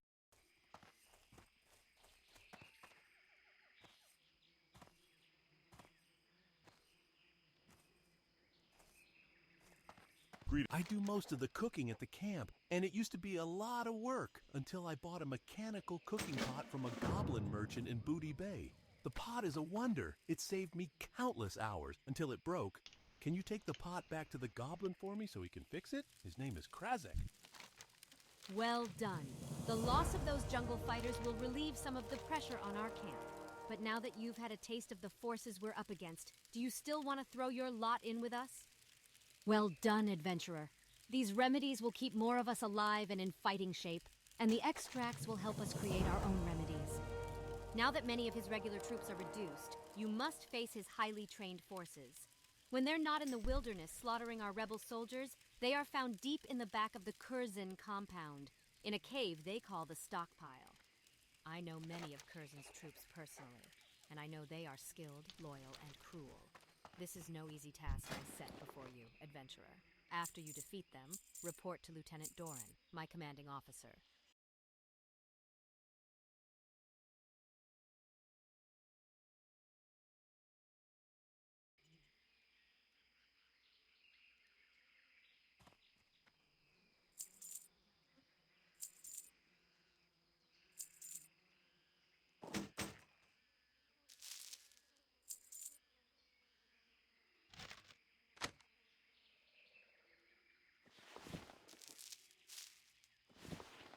For the Alliance.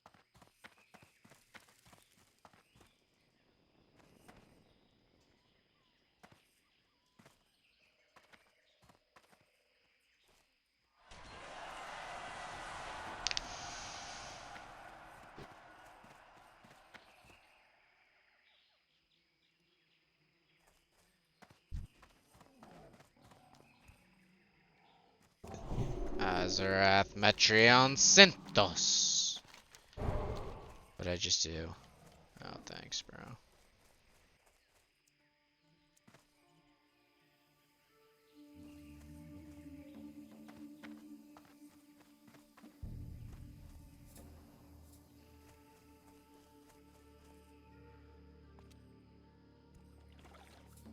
Okay, needs to be careful. Shark Tooth Frenzy.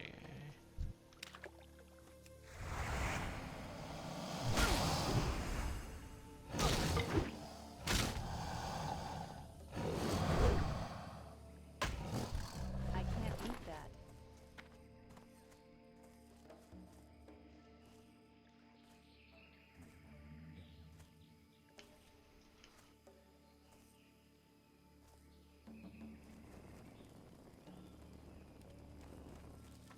Hey there. I am impressed, adventurer. You are progressing quite well. Now I'm going to up the stakes on you and truly test your skill. Prove to me you can kill 10 Elder Stranglethorn tigers. If you can do that, you will be ready for your final challenge before I declare you a Master Tiger Hunter in Master Nessingwary's presence. Elder Stranglethorn tigers are not only the most difficult to find, they are also the fiercest to defeat. What can I do for you? See you soon. Great! My package from Coalbeard. Thank you, adventurer. This crate holds special gauge ammunition, and it'll serve us well out in the jungle. Here's your pay, and tell me, how is crusty old Cravel these days? Still up to no good, I'd wager. So, you think your hunting skills are in tip-top shape? I can put them to the test in a jiffy. Head out into that jungle and kill 10 Stranglethorn raptors. You'll see just how much of a big get. Master Nessingwary will be so upset if he finds out. He trusted me to proofread the manuscript of his novel, The Green Hills of Stranglethorn. Everything was going well, but a large gust of wind blew through the camp and scattered the pages everywhere. I was able to gather most of the pages, but many are still strewn about the jungle. Collect the pages to complete each of the 4 chapters. I will help you organize them. Return the chapters to me once you have all 4. Safe travels.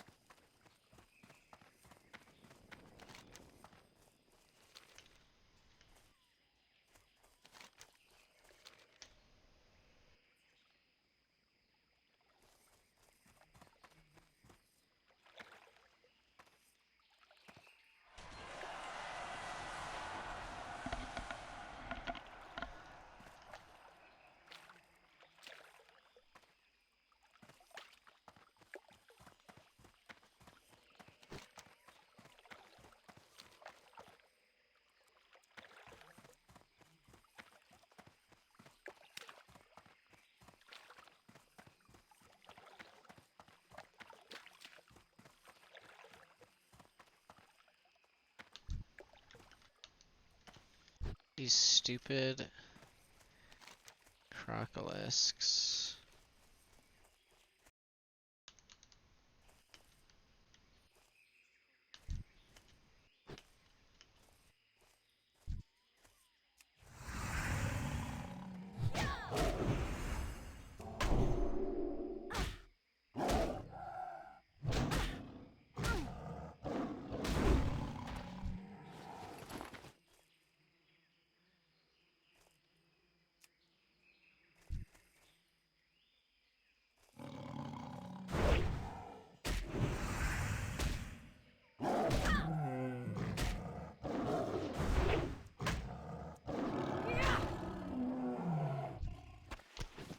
Holy shit.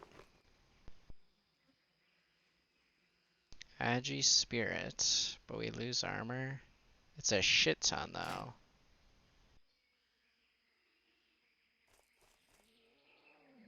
I think we want that.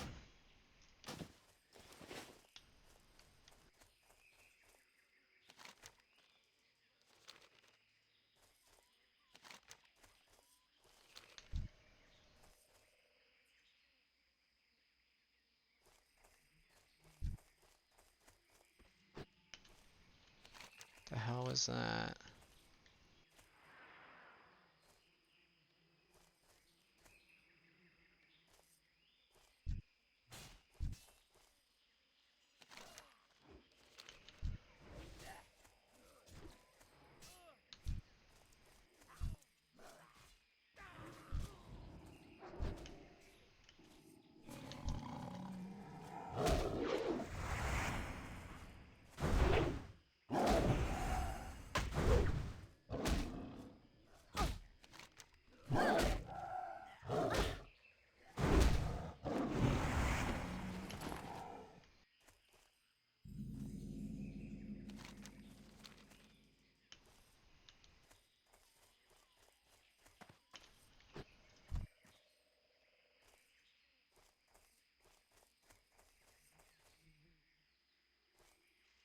Wait are these trolls?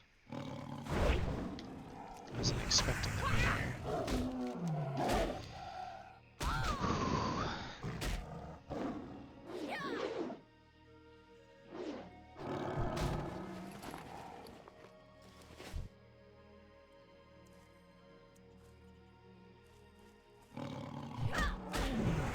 Yeah, I have so much.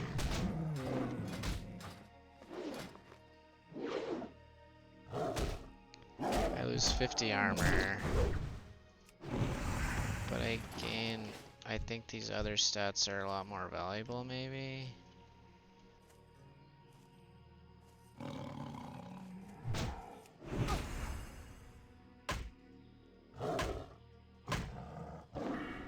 just blocked so many times in a row.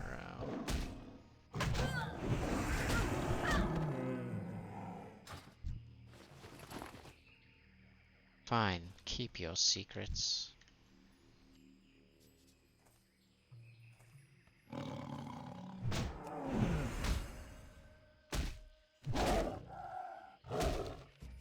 Do not like the looks of that.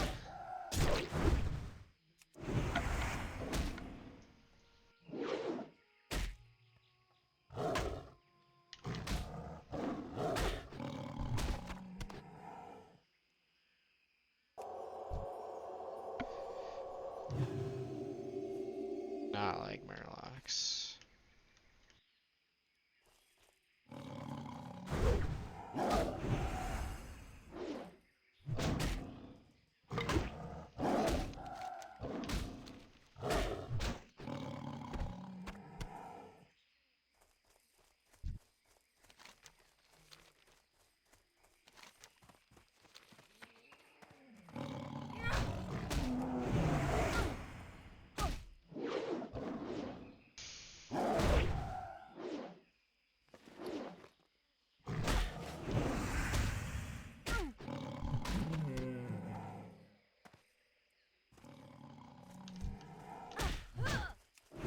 Alright, if all the tigers I've seen are still alive, then I will have this quest done here.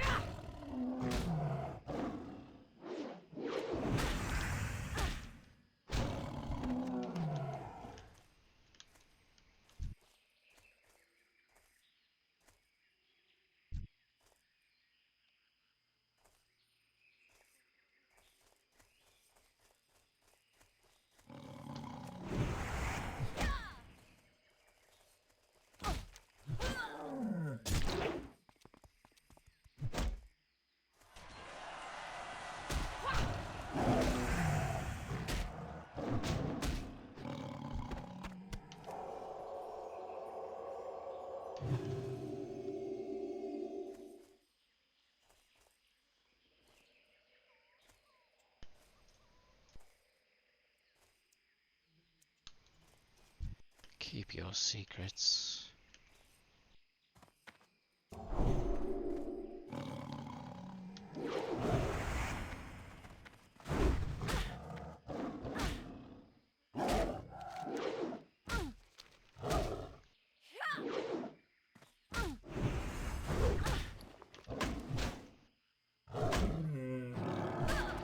hero has fallen.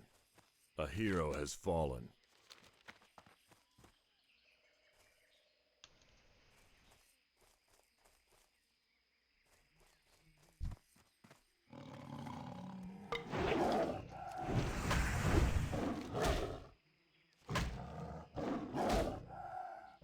I'd rather go through the tigers than the people. Tend to be finicky creatures.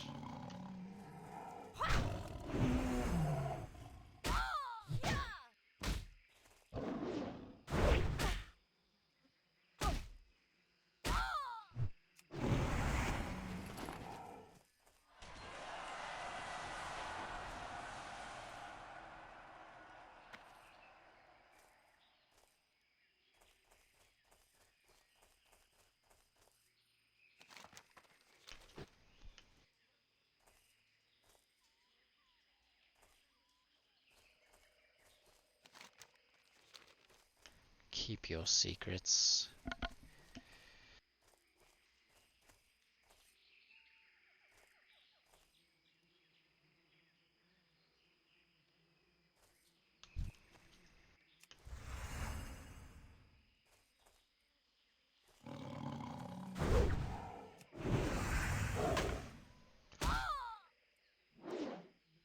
The haunted island does not sound friendly.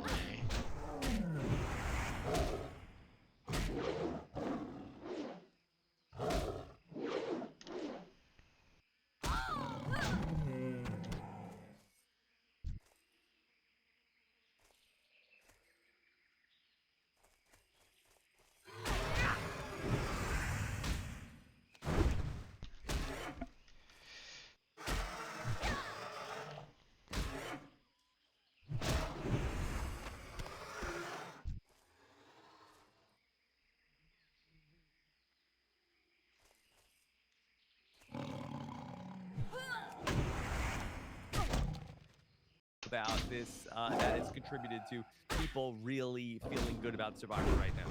I think too. I mean, like the advantages feel like it's like an interesting balance, right? Like the advantages themselves are often like decently weak. The goodwill advantage is pretty weak. The one that has is pretty weak. The safety without power. And then the way it's like a very good mechanic for like basically powering up an idol, repeatedly having to sacrifice. And here's what I particularly like about this idol mechanic is that suddenly the idol is actually, the utility of the idol is actually based on your social game. If you have a good enough social game to, you know, expand its power, you can sacrifice it, then you have a more powerful idol. So now if you have a better social game, you have more strategic awareness, then you also get to have a more powerful idol. And what's cool is that like they're not like supercharging the idol. Like the most powerful it can be is just a standard idol. So there's like less powerful versions you can get if you do not have the capability to, you know, power it up. But if you're a good player, you can power it up and have a better tool. Yeah. I think another thing that people haven't talked about too much yet is that I think that they made a decision this season to, instead of where like in Survivor 43, every single tribe had, okay, there's a thing, if you find the idol, get all the beads from the backpack, and it was like, okay, it was cool once, but now we watched the same thing happen 3 times. Same thing with the bird cage, where it was also kind of complicated, and okay, we had all the tribes dealing with the bird cage. Here, it seems like, and Bello, we haven't seen anything go on with the idol at their camp, but it seems like that there's a different mechanism for discovering the idol and how to get it on each beach. And I think that that does keep it fresh and not feeling like, okay, all right, again with this. Right. Yes, absolutely. Absolutely. And yeah, and there was, I mean, geez, could you ask for a better payoff? I mean, obviously we'll discuss it later, but like, could you ask for a better payoff than with her like putting it in the fire, trying to count the axe figurine? Yeah. And then having the water, like Sean had the water ready, you know, because you got to quench it. It was very fun to see it. You know, these things are like very novel, like the first time, but then after we see it like 2 or 3 times, then the novelty wears off. And then also that they've also brought in new puzzles for season 45. You know, there was an article this week, Dalton Ross talking to Jeff Probst, and they said, okay, Survivor retired puzzles due to the 3D printers. That was an article that our friend Dalton Ross had over on EW this week. But I'm like, since when? I thought, what? I mean, don't gaslight me. Didn't just last season, Jeff say like, oh, we love it. We love using the puzzles again. It's great. 100%. In his podcast, he was talking about how he liked it and how like it's great that Survivor players can prepare. Yeah, Maybe and I'm it's happy changed. they did it. People But why did you tell us that this is on purpose and intentional? We do it this way on purpose. Yes, we like this. But then why did you change it? I mean, well, it's great, right? Like we should applaud his being willing to be flexible about it. So I don't know. So I feel like that. So I saw Carson took credit for. Oh, go ahead. I'm sorry. Go ahead. You go ahead. Well, Carson took credit for that change, which was a great change. I want to take credit for a change, which is so far 3 tribal councils in, basically 0 metaphors. Like it has been like metaphor. Oh, yeah, that's perfect because you meant Thank God. I saw you say this on Twitter, and I said it last week as well. I think the tribal councils have been really great this season, and that it has not been a little bit of like, what do you think tribal council is like? It seems like that the tribal councils have been, even the first one, that they all 3 of them this season have been much more interesting to what's going on than just sort of like random, like what is the car doing? Yeah, right, exactly. And it's because it's about the players. It's like, why, who are, what's going on? Where is the conflict at camp? Here's your problem as a person. I mean, truly, it's like this is the role you serve on the side. Like it's like really digging to the people, which is the heart of the show. Like, and I feel like in the past few seasons, in the early 40s, we're now in our mid 40s, Rob. Yeah. Soon, I will soon hit a milestone. I don't know if anybody else has ever done this. I was 43 during Survivor 43. Wow. I was 44 during Survivor 44, and eventually I'm going to be 45 during Survivor 45. Wow. Yeah. That's pretty good. Has anybody else accomplished this? I might. And in a couple oh no, because I won't. Never mind. So yeah, I mean it's been great. Like, they really are digging into those animes. Survivor is like us, just a entity in its mid 40s trying to reinvent itself constantly and just survive year to year. But better than ever, right? That's it. It's reinvented itself successfully. Hanging on by a thread. It's bigger. It's better.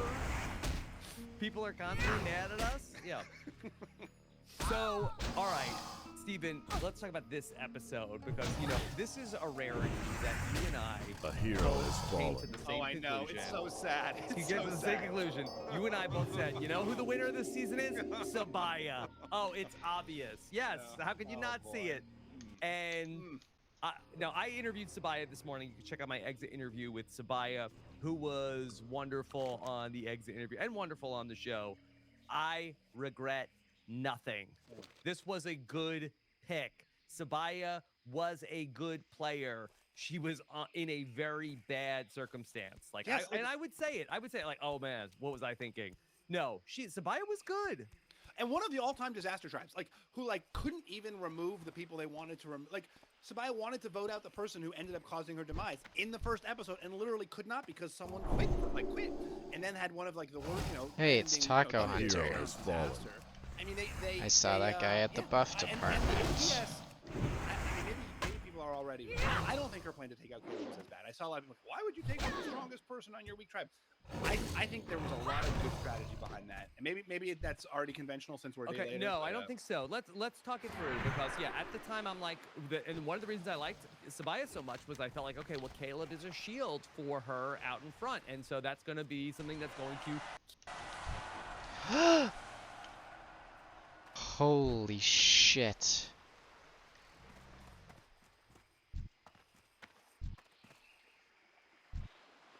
Can I even do this quest? Safely, for that matter.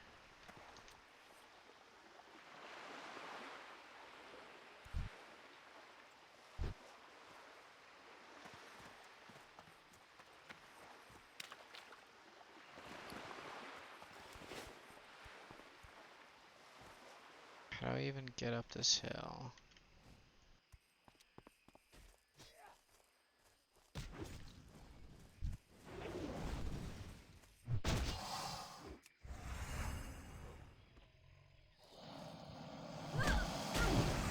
Where there's one elite, there's must be more. That was scary.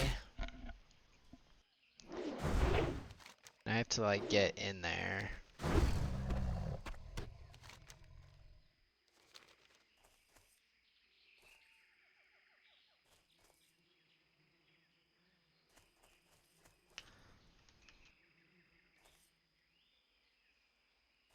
Where if he's gonna go.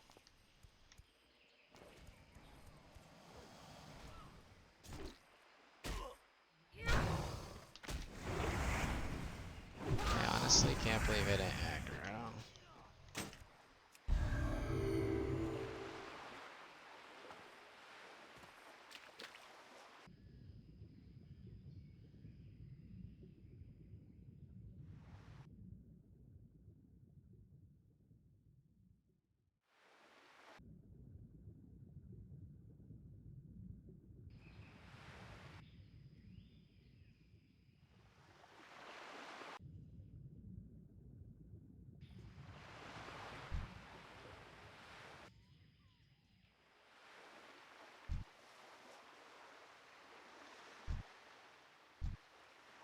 What is Gazban doing here?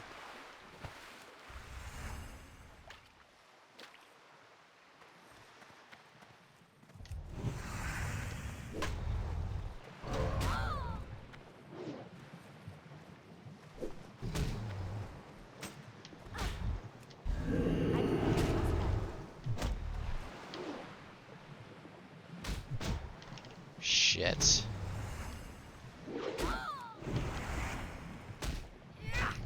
So fucking tanky.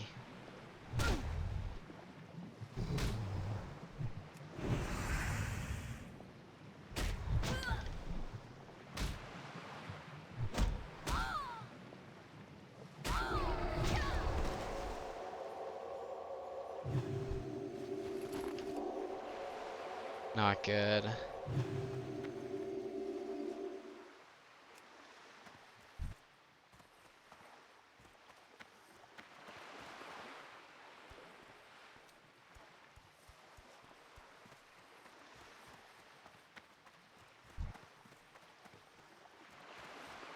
I did it.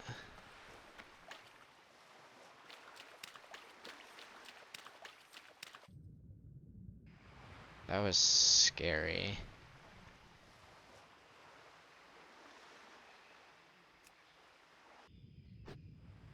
Stupid shard quest. I don't even know what it's for.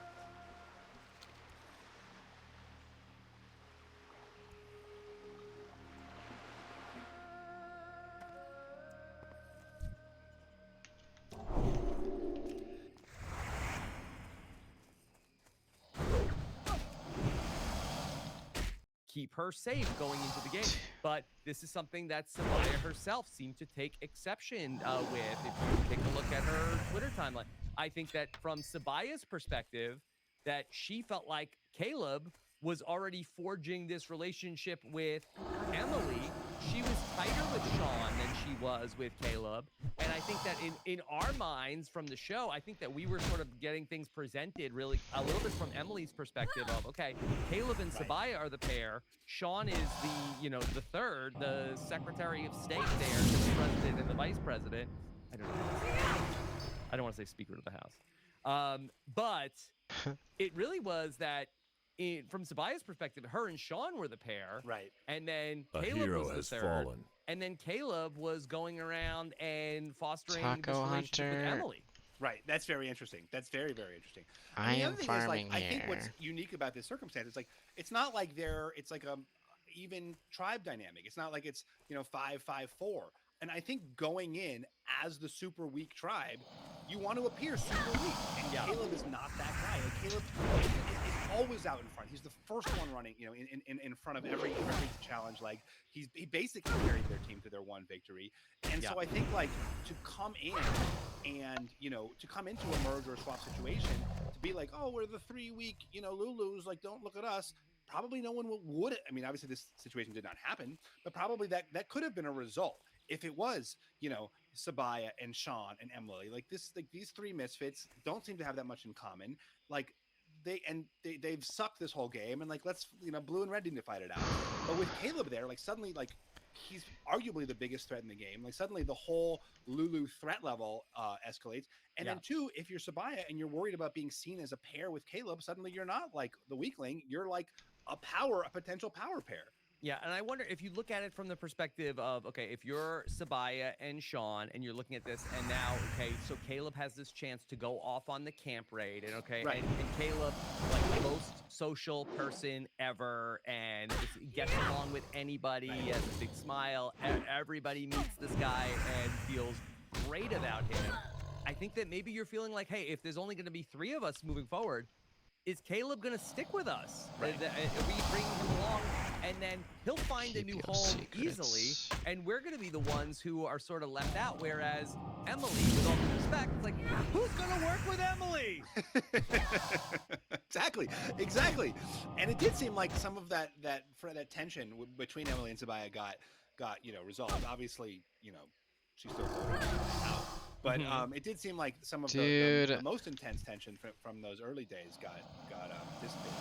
You know, I mean, the other thing too is that my brain just hyper stopped. I have no spawn's idea. kind of scary. Okay, all right, well then let me ask you, is it fair to second guess Sabaya's decision with the idol to end up banking her vote to make the idol be extended for longer? Is that a fair second guess for her? I don't know. That's tough, right? Because Page like 27 out of 4 chapters. I mean, here's the thing: like on Survivor, you live or die by your reads. You know, are your reads right or are your reads wrong? I mean, I was in that scenario. It spoke to me so.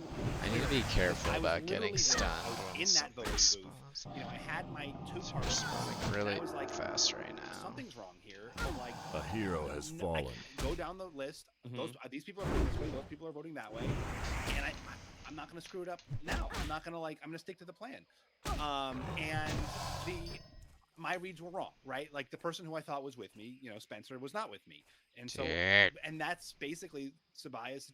And so I was voted out. Like that was, you know, was she wrong about Caleb? Yes. You know, was it wrong? And therefore, like, she made the wrong choice.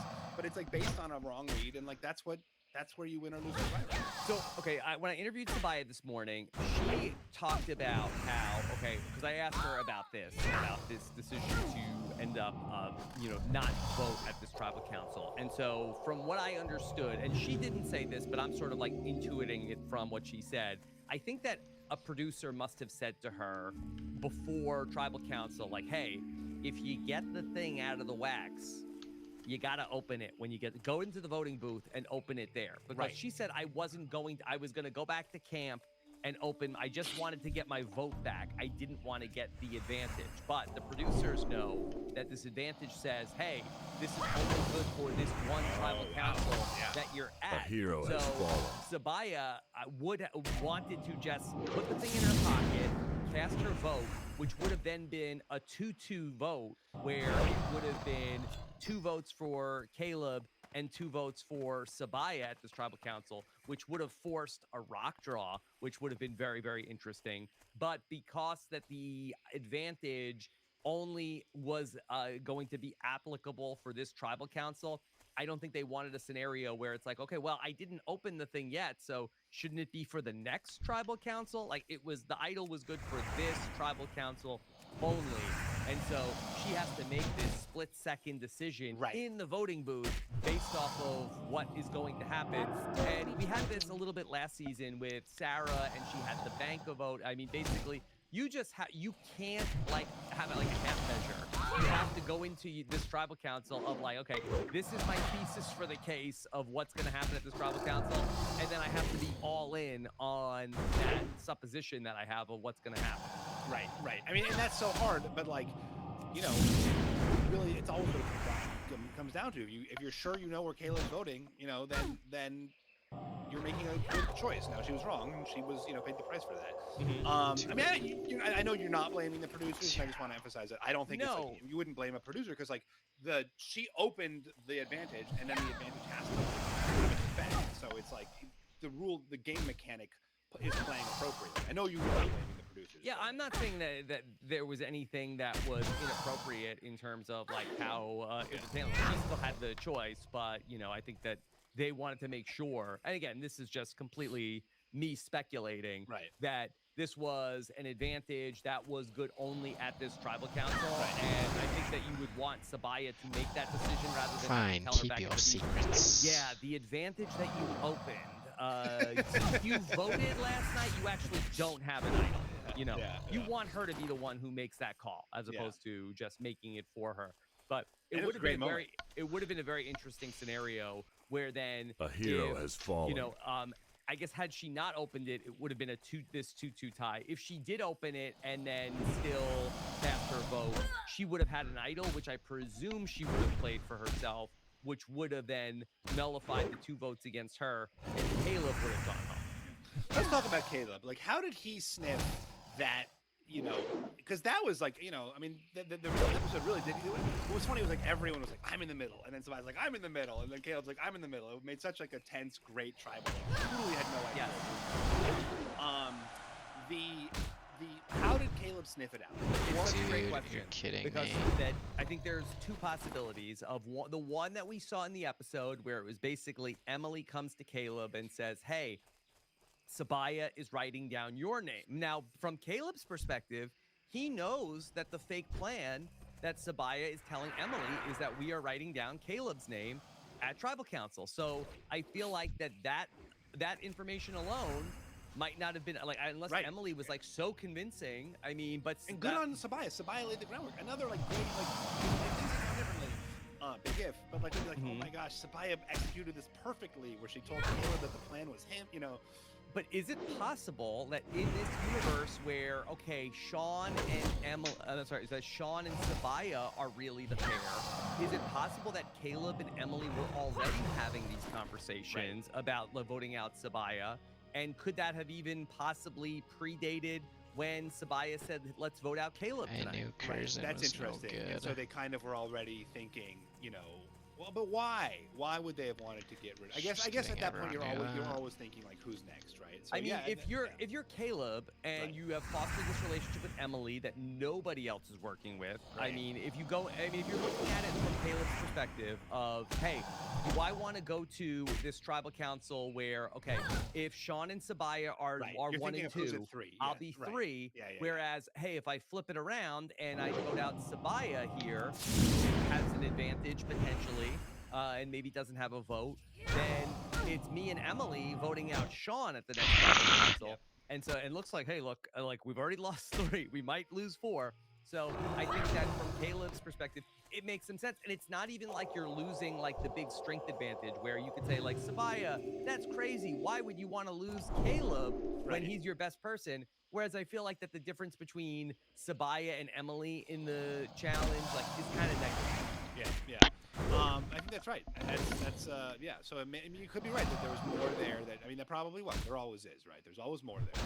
Yeah. So I think that the biggest thing is like I think that we were presented in the episodes that it is kind of because we saw Caleb. I hope I don't have to kill these raptors on the way back. And Emily pointed them out. That's a pair. And Sean has been a little understated in the edit.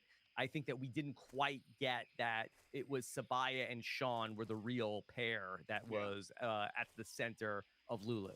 Yeah. Why couldn't it have been Sean, though? To vote out. So you feel like that, why couldn't Emily and... just like I'm just sad that, my favorite was the person. You're less invested invested in. Yeah. We could talk that through, that maybe that, there's the thought that, Emily might have a better relationship with Sean, where Emily and Sabaya have had some friction, and so maybe that Emily was more on board with this idea of getting rid of Sabaya, who I thought it was super interesting that we started off the episode where Emily is like counting the votes and saying like, hey, what? Why were there only? Why did Jeff say Jeff Yeah, two? such a great moment. That's enough. Yeah. She's like, Sabaya, did you vote? And I was Yeah. like, yeah, I voted. I mean, how did she even know who voted? Like, how would she know that it was Sabaya who didn't vote? That was a good. I mean, I guess. Yeah. I don't know. I mean, Emily is very observant. I'm wondering Yeah. if there's like, you know, we hear stories sometimes of people who go up into tribal council and they hear like the pen strokes. And I don't know if it's like they've moved tribal council, like the voting booth further away. Well, doesn't where- they have to go up the staircase, right? Didn't he like walk up some like?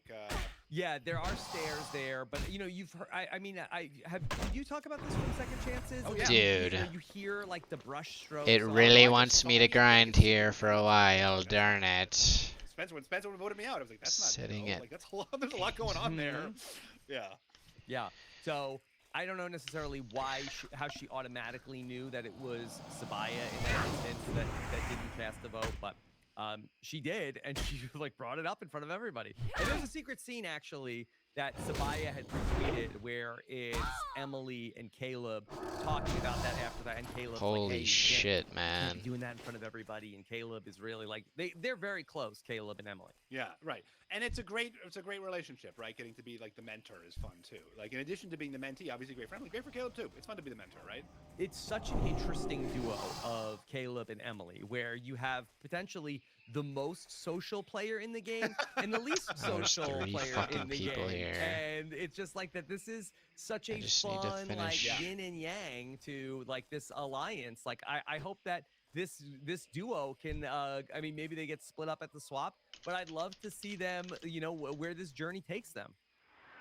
Yeah, it's like James Jones when I podcast with him. I guess last night we were talking about how great it is for unlike people to be in an alliance because it diffuses the attention on you, and that's truly like, I mean, whatever. Caleb's gonna have a lot of attention, but having Emily as his his duo is an unlikely pairing. So yeah. It's a great.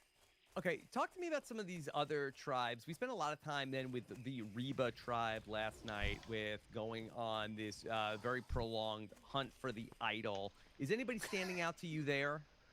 Well, I did also want to talk about Caleb's choice. Speaking of good, let's go back a little to give the advantage to Drew, which I thought was very funny. Okay, well, this is perfect because he comes to the Reba tribe, and Yeah. you had a funny tweet about this of that the perfect person to give the secret advantage to is the person who's telling you about his secret advantage. Yeah, like literally he pulls everybody aside, and Drew says to him, like, "Hey, I've got this," and like.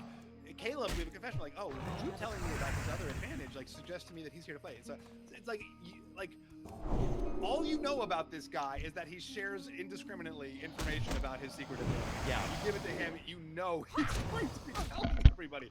I mean, maybe there's a world where Caleb is okay with that, but like on superficially, I don't know if that's the guy to tell. Yeah, that's a really good point about that. Sean, being her cook assistant, just shouts out to others where the line is drawn. Very glaring.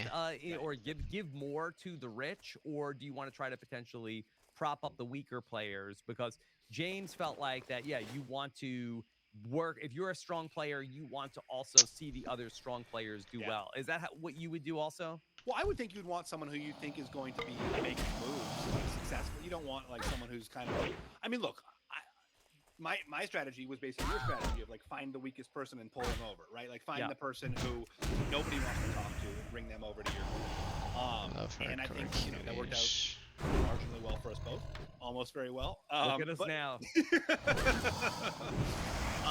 Holy shit, this drop rate is atrocious. Back when we played, people who weren't playing really were not playing, right? They were like not playing.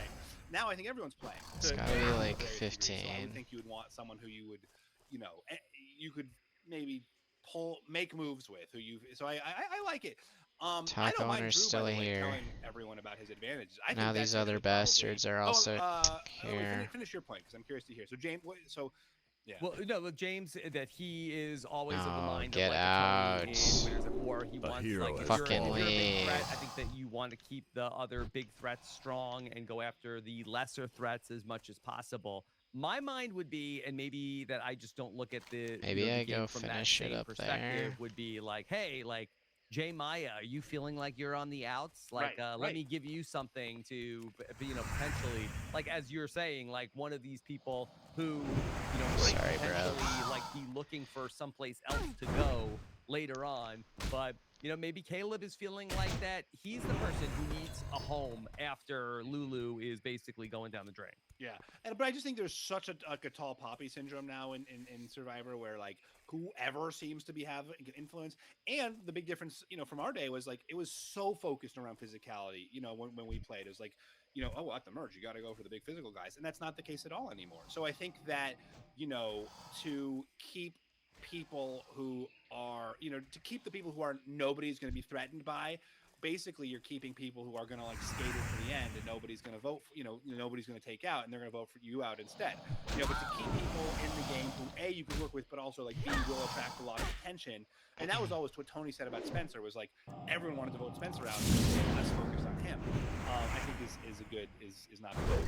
Yeah. Okay. So Caleb comes to this tribe. I was really and feeling the they back-to-back. We see 4 people working towards finding this one advantage, but there's a lot of like mistrust in these pairs of people looking for the advantage. Do you feel like that this group of 4 are they tighter at the end of this, or less tight because of all of the steps that it took to get this advantage?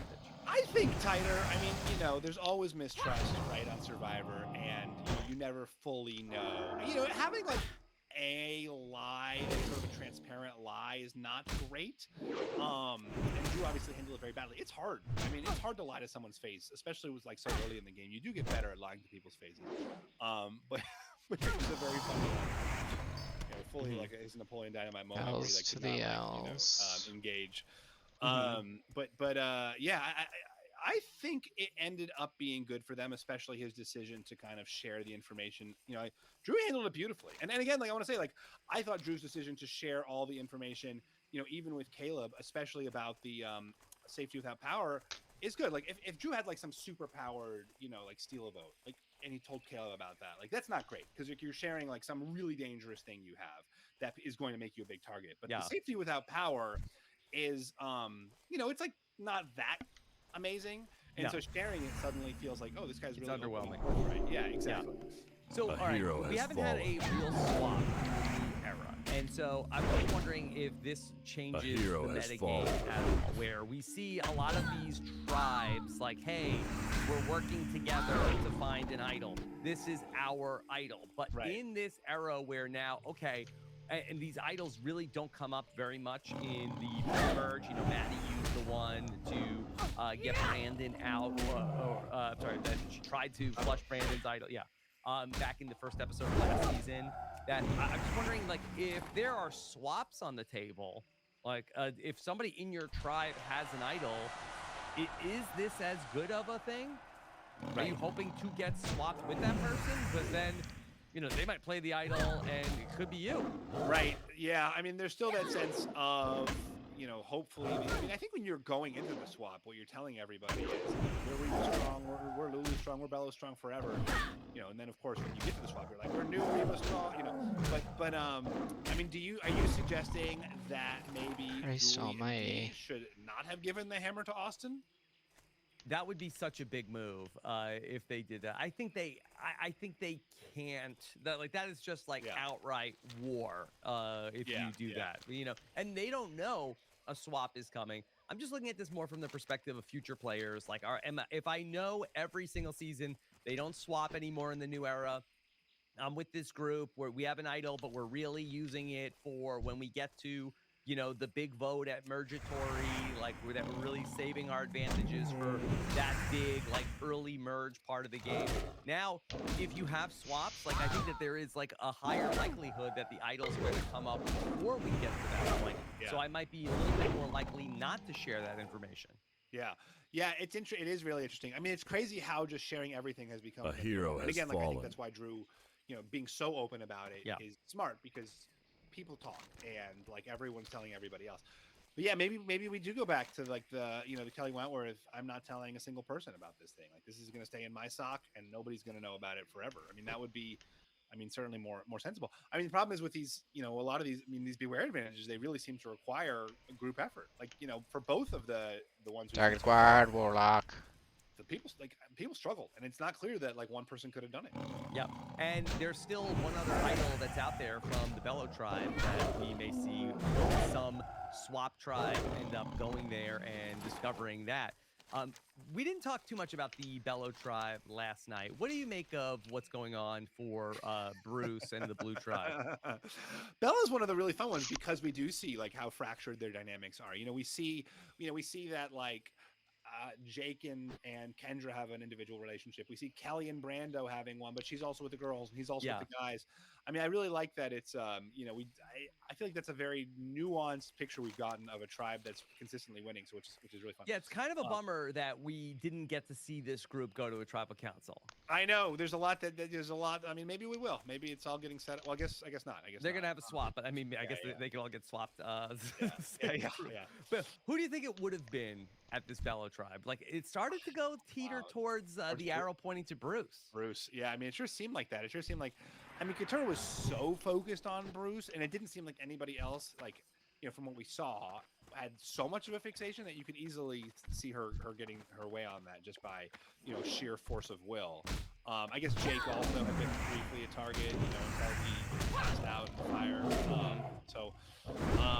Yeah, I don't know. What do you think? It's so hard to guess about these things because really... it seems like that we saw like alliance last week with Brando and Kelly, and then we saw last night with Kendra and Jake, and then it seemed like that the two people who there was like some friction there was either Bruce or Katurah. Yeah. And yeah, I feel like that the path of least resistance might have been to lose Bruce, especially as you're getting towards the end of the pre-merge. But I don't know. I just was Jake gonna write Bruce's name down? Here's what I actually, upon I think it might have been Katurah, and here's why. Kelly, I feel like Kelly always, every time we got to Kelly, she was like, I don't know what I'm gonna do, but whatever I do, it's gonna be hell to pay. But because I'm trapped between this alliance I've got with Brando, and then Bruce is in that group, right? And then Brando's in that with Bruce, and Kelly also has the Women's Alliance. And I kind of got the vibe from Kelly that what she meant by that was she was going to betray the Women's Alliance. Like, it seemed like Brando was her number one, and this. Need help? Perfectly executed, adventurer. Now the hard part. A true panther hunter can show skill by dropping Shadowmaw panthers, the deadliest in... Hello. Most impressive. I believe you're almost ready. Here is the final challenge that I will put forth. We've been tracking an elusive tiger for weeks. We call the beast Sindal. See if you can do what no person has done before. Hunt down and kill Sindal. Bring me her paw as proof of your accomplishment. Tracking her down will be no easy task. Nicely done, milady! Now let's step up the challenge and see if you're up to it. Venture into the jungle and bag yourself 10 of those bloody lash-tail raptors. Let's see what you've got!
All right.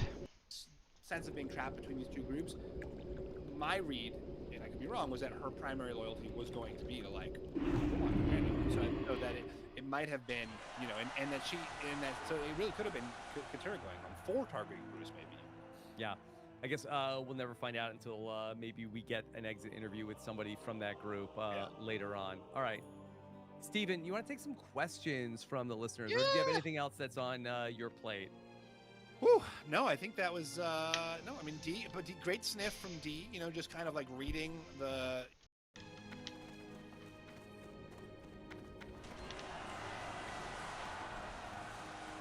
Welcome to my inn, weary traveler. All What can I right. do for you?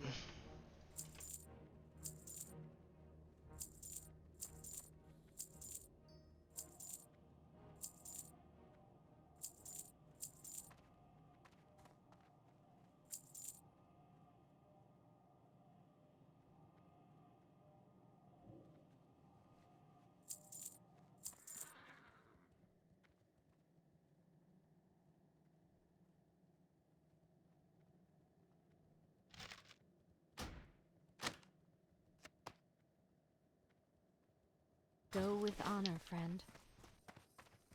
The hell is this?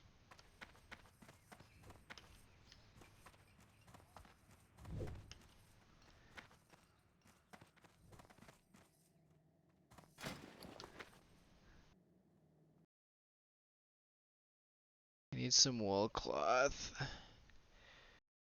Welcome to the Bank of Stormwind.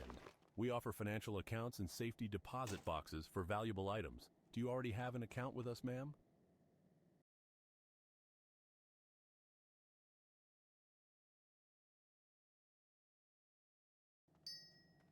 Get my moss.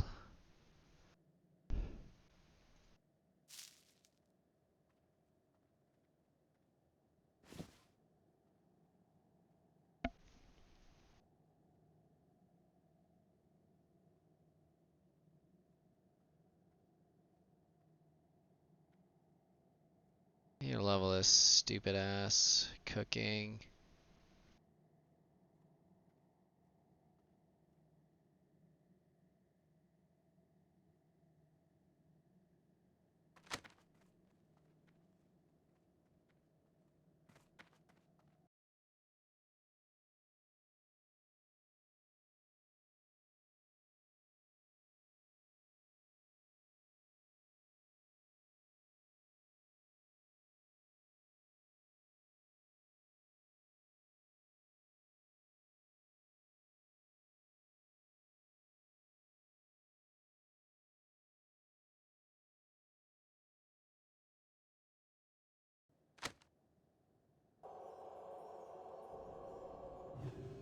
Old Blanchy.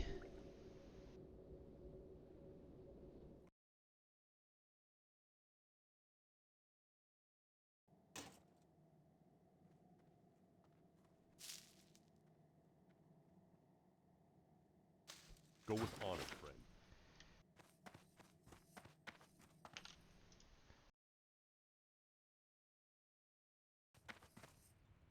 Jedediah.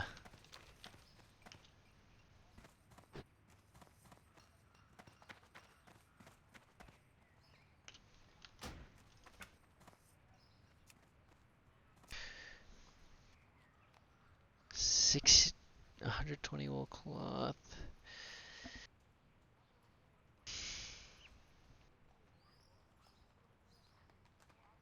$35 levels to make 60 bandages.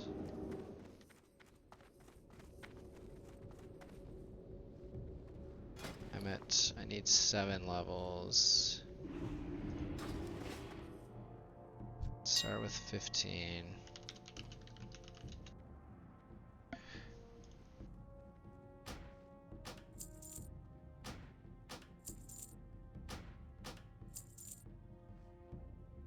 Three, 4, 5, 6, 7, 8. It's fucking expensive. 9, 10, 11, 12, 13, 14, 15.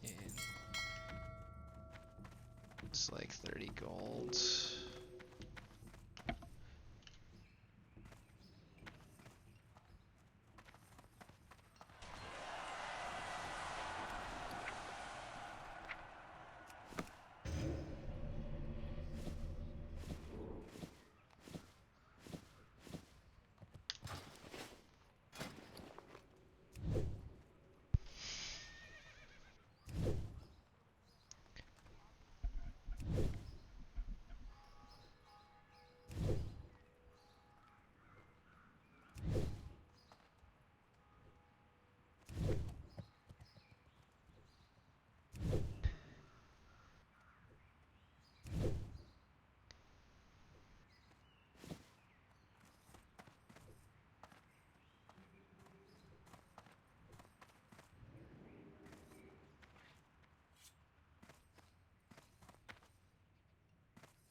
5 silver.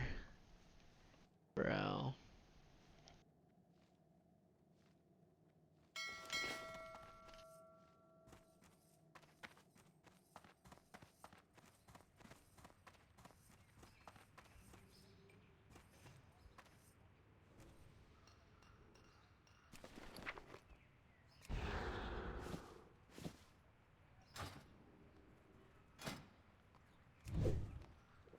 Gonna get it here and then here and waste. Yes, such a waste.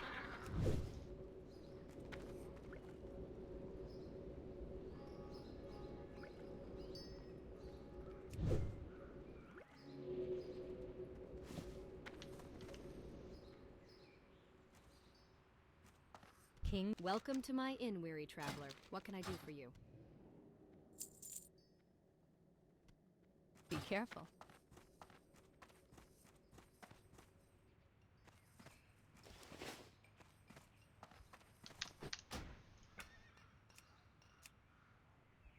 Yes, yes, I know. I know, my money has changed, but the only reason I'm using this add-on is not because of the hardcore features, but other things. You know, she's just sort of reading. Oh, the you know, vibe. was there anything else from last week's episode that we didn't get the chance to talk to you? You got a name check. Drew and Austin are the new Steven and JT. Yeah, I want to speak. So, of course, like when that came up, like at my Twitter feed, well, that's a dumb idea. Why would you choose to be the Steven? You know, that's silly. Why you playing for second place? But first of all, I want to say about that was that was not Drew in confessional. He was not saying to the confessional, I want to be Stephen Fishback. He was saying that to Austin, which is like, so, you know, puffing Austin up. You know, it was like a strategic thing to say like, oh, you're my JT, you're the golden guy. You know, like, so I, you know, for those of you who, you know, filled my Twitter feed with your calumny, you know, I think Drew totally makes sense. May the light protect you this second day. of all, like that can be. It's not saying like I want to be second. Even if it were in confessional, the point of that is not I want to be second place. Like no, it's not that precise. Nobody actually thinks that. You're just it's some like, dumb gotcha thing. It's like the people who you know see a screenshot and are like, oh, why don't you charge your battery? You know, like enough. Like, did that happen to you? No. Protects the paladin from all damage.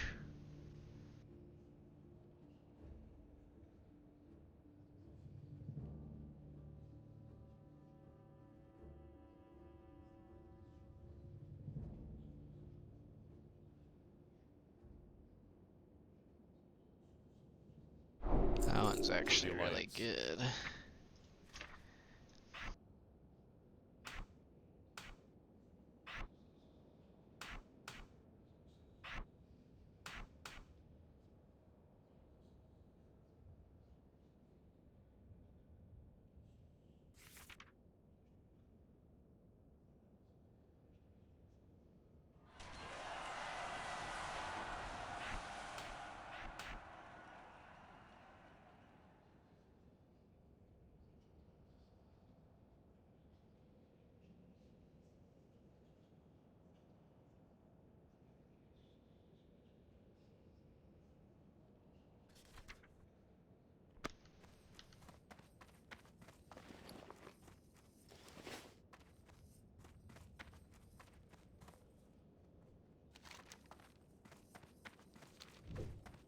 Greeting. I've heard it said that Deneb Walker, holed up in Stromgard, has a book that is sure to help improve your first aid techniques.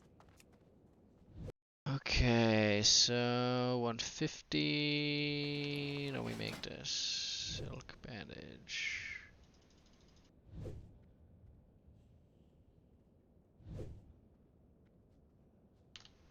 Of course, I can do that.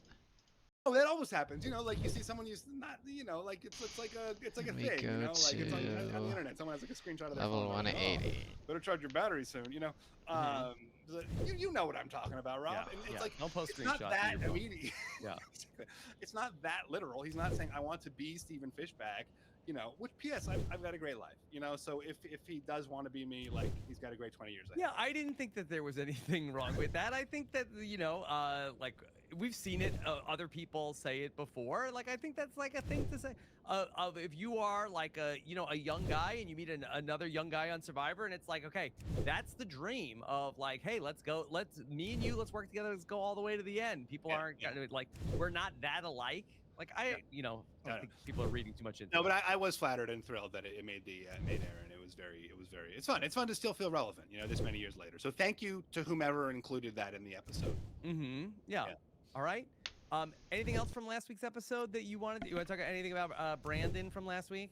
Yeah. I mean, what's to say? You know, he had such, you know, such a great attitude about his exit. I mean, here's the thing, like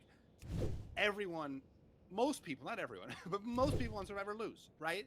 And for most people, their dream doesn't end the way that they had hoped it would be. I'm gonna eat some M&Ms. For most people, the lesson is just how much that sucks and how hard that is. A hero has fallen. And the fact that Brandon was able to do that, you know, to see so much beauty I really in need to go to the adventure grocery and the store. journey, like so quickly is really remarkable. I mean, like that takes such gratitude, and to like find the pleasure in a journey that doesn't end the way you want it to, you know, that's the lesson of Survivor for almost everybody. For like, you know, for 45 people, it's like, I'm amazing, I'm fucking amazing, I'm freaking amazing.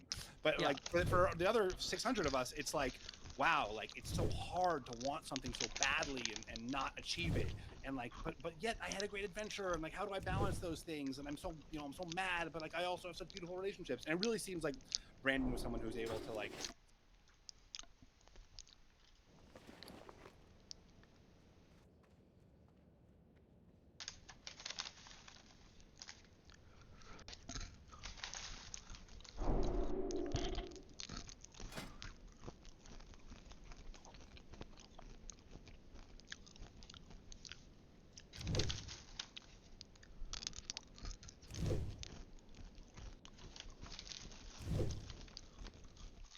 seize on that the good aspects and the beautiful aspects of that. Did he ever say his dream was to win Survivor, or did he want to be on Survivor?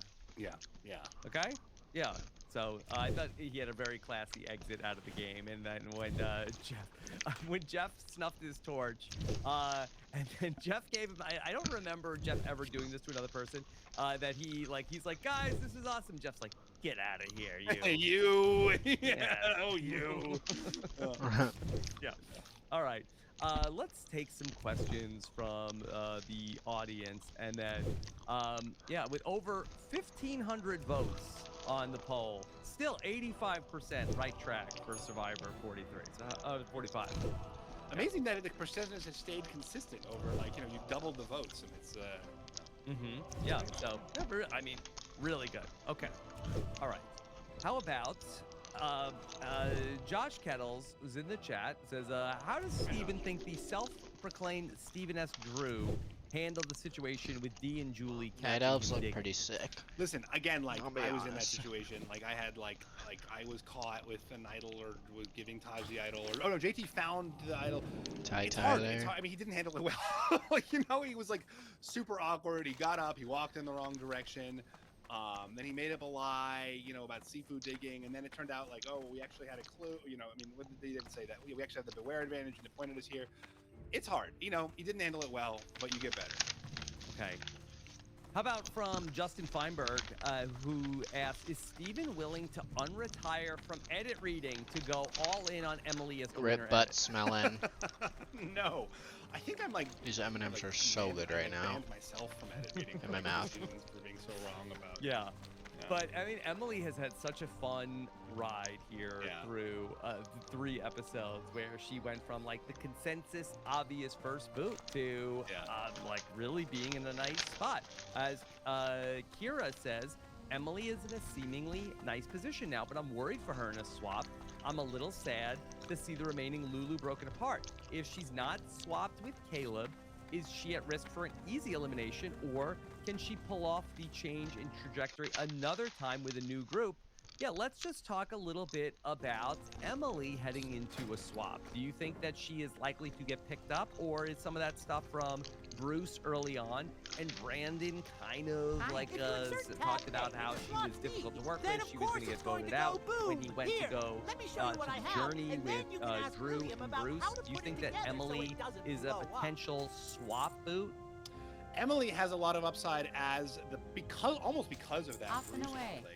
Emily has a lot of upside as that person who just sort of like coasts to the end because nobody thinks that they're going to vote for her. You know, like, oh, that's Emily. She's the combative one. She's hard. Like, nobody really likes her. Like, she's just like, so she has. I do think she has some upside to sort of like slip by simply because nobody wants to take the time to eliminate her. Like, you know, often these swaps become, you know, these battles for you know, original tribe. 125. I'm going to I don't see 125. her being an early target in that. Yeah, I don't know if they would ever do it this way, but it would be like kind of ideal if the 3 Lulus could be on the 3 different tribes, where we saw like with Malcolm and Denise, where they ended up like one went to one tribe, one went to the other tribe. Because if Emily's not with her original tribe, she could These really M&Ms, play up, I need to "Oh, put my them away. tribe They're hates so me, good they right don't want now. to work with me, nobody likes me," and then I think they could feel like, "Oh, let's use Emily. Like, she'll be coming with us because she doesn't have a home." Yeah, no, I wouldn't be surprised at all to find Emily in the final. I think that's like a very likely scenario, or a very possible scenario. Okay. All right. Chris Thomas wants to know, Jeff Probst always says that the survivors run tribal council. Could Emily have abruptly said that she was ready to vote before the wax melted on the idol? That's funny. That would have been very funny. That might have outed her motivations a little bit. That probably would have spoiled the blind side. But then then Savaya could have, you know, said, "No, I'm still working with the machete. Still at work here." I still got this thing cooking at tribal council. Yeah. Yeah. I mean, could you cook a fish at tribal council? Yeah. Well, that's what my like. Okay, so now that once we have now opened up the gates of like, can you boil? Hey Jeff, do you mind? We're gonna put some rice on. Yeah. I mean, that's what Mike Bloom tweeted. Like, why don't they bring their fish, you know, use the fishing gear, bring it to tribal council? Yeah, why not? Yeah. It's open season now. Yeah. Okay. All right.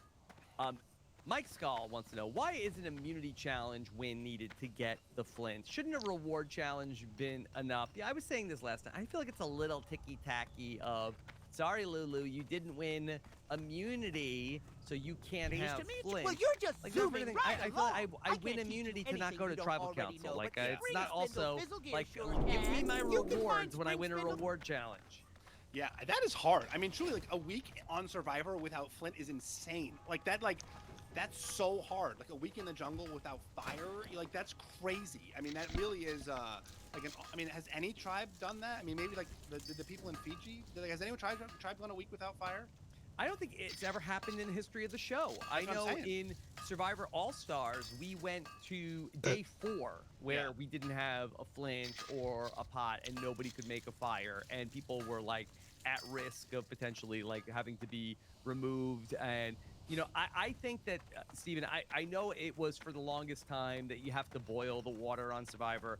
I wonder if maybe they have made the change of like, don't worry about boiling the water. I bet that's true, especially with like these crazy heat waves they've had. Like, I mean, they you know, basically told us in Cambodia, I think we were obviously filmed right after Korong, like, you know, just go to the well. That's I bet that's true. But yeah. I don't know at what point they've changed it. I know it was always like, we have to boil water, but you see them like going to the well and they like are filling up their canteens right from there. So I don't even think it's a change for in the new era. I think at some point they said you don't have to boil the water. Yeah.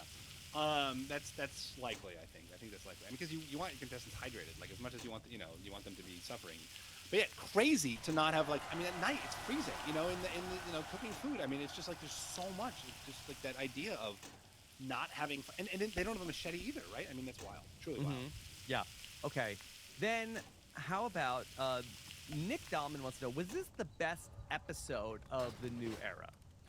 Oh yeah. Oh my gosh. You think so? Well, that's not hard because it's such like I'm hot off. And then So I would say off the like top of my head, like I feel like that just the short list of best episodes from the new era, I think are the Shan boot from Survivor 41. Oh yeah, that was a great episode. The Omer Marianne move at the final 6 in Survivor 42. Jesse blindsiding Cody at the final 6 in Survivor 43. I don't know if there was like one the Go to Rocks episode where Daniel and Hai had to debate Go to Rocks in season 42. I mean, that was like a tragedy episode. I don't know if that was like. I think this episode was better than that. And Jenny's boot from Survivor 42. Yeah. So I think that it was very, very good. It was right up there. I think it's probably a little bit subjective. Well, I mean, definitely effort best here. season so far. If I mean, I don't think can there's teach any enough question of you about my that. skills, then I maybe mean, I can leave it to probably the ye best and season take since myself back right, home. so far. There's a lot of episodes left. Yeah. Okay. Let's do a couple more questions with Steven. Okay. All right. Kevin Barlev says, doesn't seem like anybody has asked the obvious question yet. Who is Steven rooting for now that Sabaya is out? Wow, that's tough. I really like Caleb. I mean, he was like my preseason favorite, and then I just like Sabaya so much. I mean, honestly, probably Caleb. Is that? But like Caleb is like. He's so smooth. He is and, like, inherited. He beats Sabaya, and so he gets to inherit your winner yeah, pick now. Exactly. But like he's like so. I mean, like the thing with where he went to the tribes, who went to Reba, like he was too smooth, right? Like you don't want to be that much of a salesman. I mean, obviously there was a joke, right, within 43 about is salesman really that dangerous? But like, I mean, with Caleb, it's over the top. I actually really like Julie too. I mean, Julie and Drew, I really like. Those are my three. What about you, Rob? Well, I feel like that Caleb is great, but the issue with Caleb is, and I think this was something we talked about in the 49 Laws of Survivor, of he is guilty of being too perfect. I mean, that he is like athletic, social, smooth, smart, like that he is like seems like a nice guy. He has everything. Where is the flaw? Yeah, but again, like it's like too much. He's too perfect. Like, well, that's what you're saying. That's what I'm saying. He's too perfect. Maybe, That, yeah. Caleb, come back when you have a flaw, okay? But I like. Yeah, go ahead. You need something? What's this? So my attentive pupil has applied himself to the problem of the Naga in South Shore. Thank you for bringing this to me. I will Actually, I did everything for him. Assignments in the next month.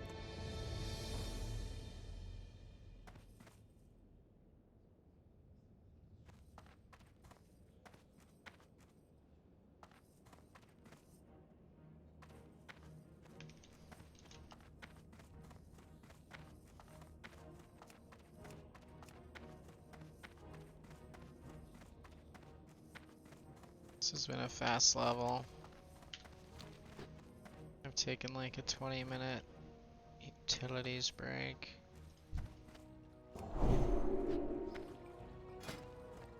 $35, I thought it was 36. Hell.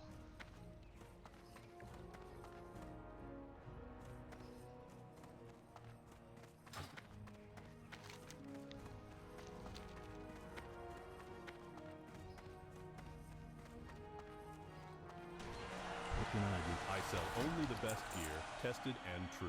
And the prices are set, so if you want to haggle, then go find a goblin. See you later.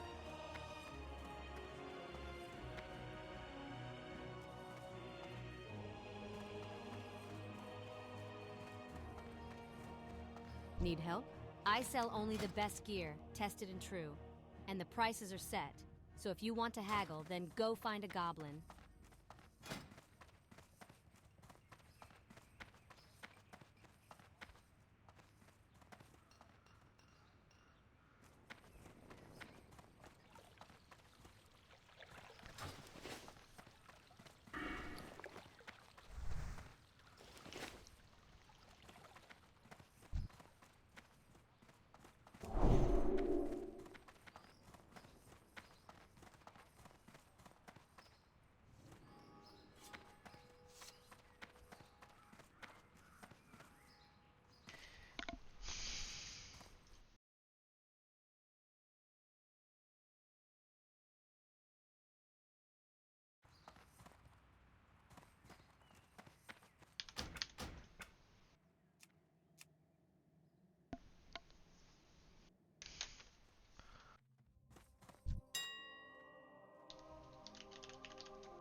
cost me 2 gold. How much is...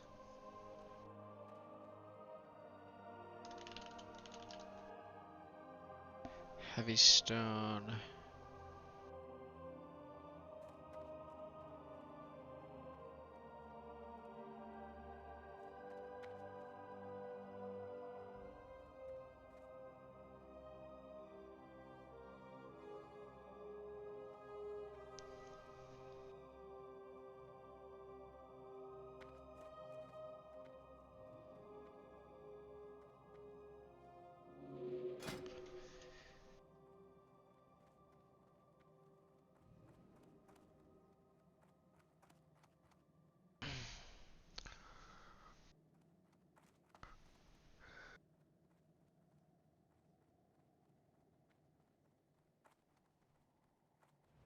I actually need this shit.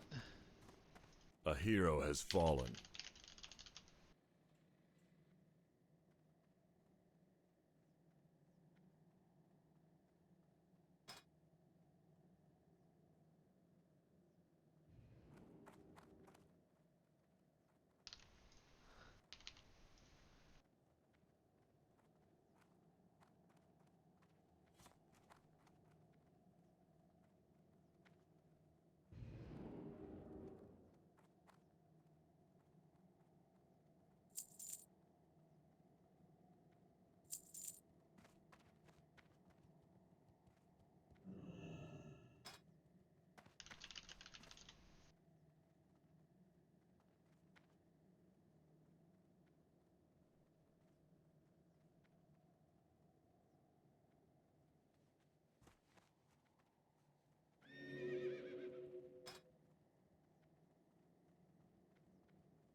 $645, $675.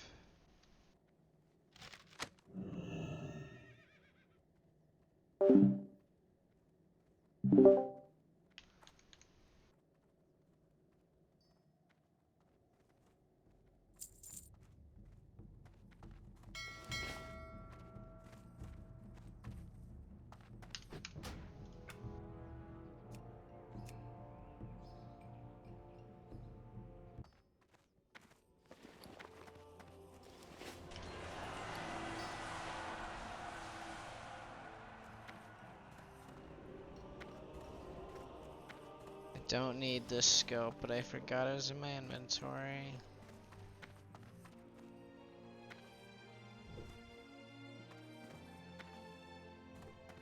Kings, no one's ever stolen anything out of here. Not in Not the the whole history of the whole history.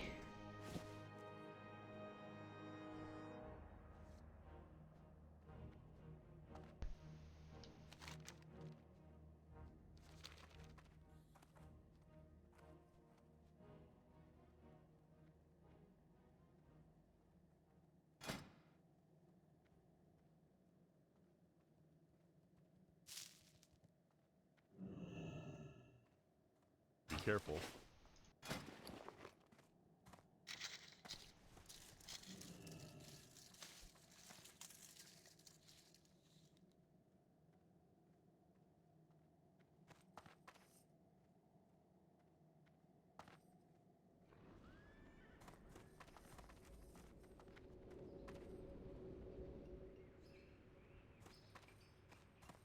Greeting. Welcome to my inn, weary traveler. What can I do for you?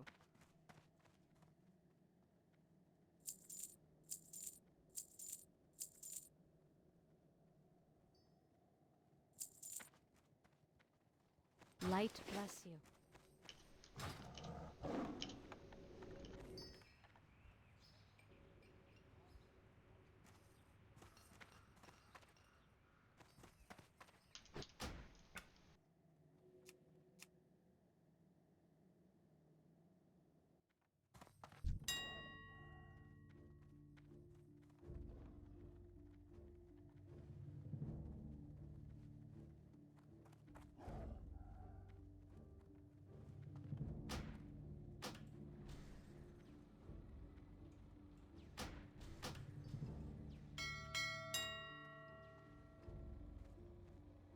Fuck.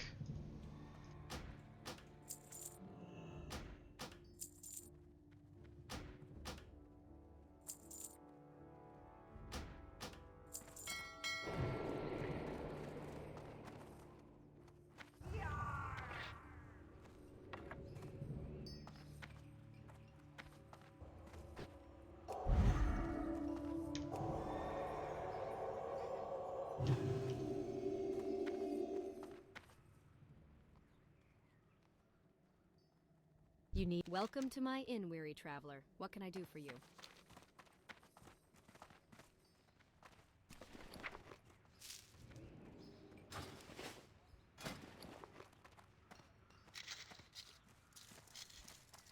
Please give me 4 level.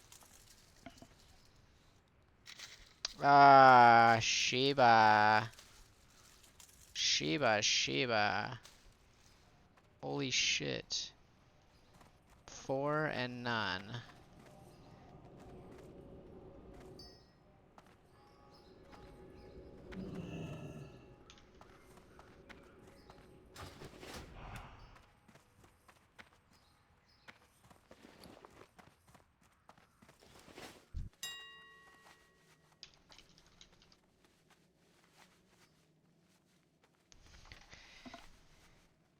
$840, $870.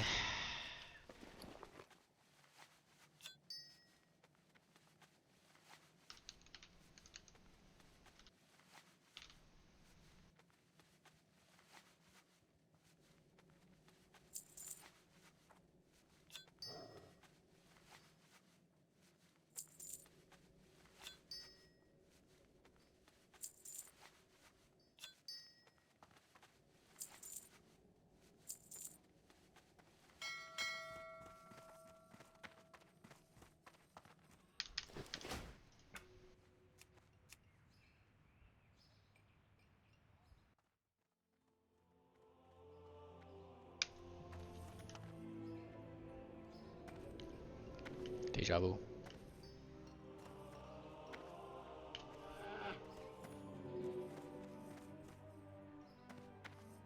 Pierre. Well met. No one's ever stolen anything out of here. Not in the whole history of the whole history.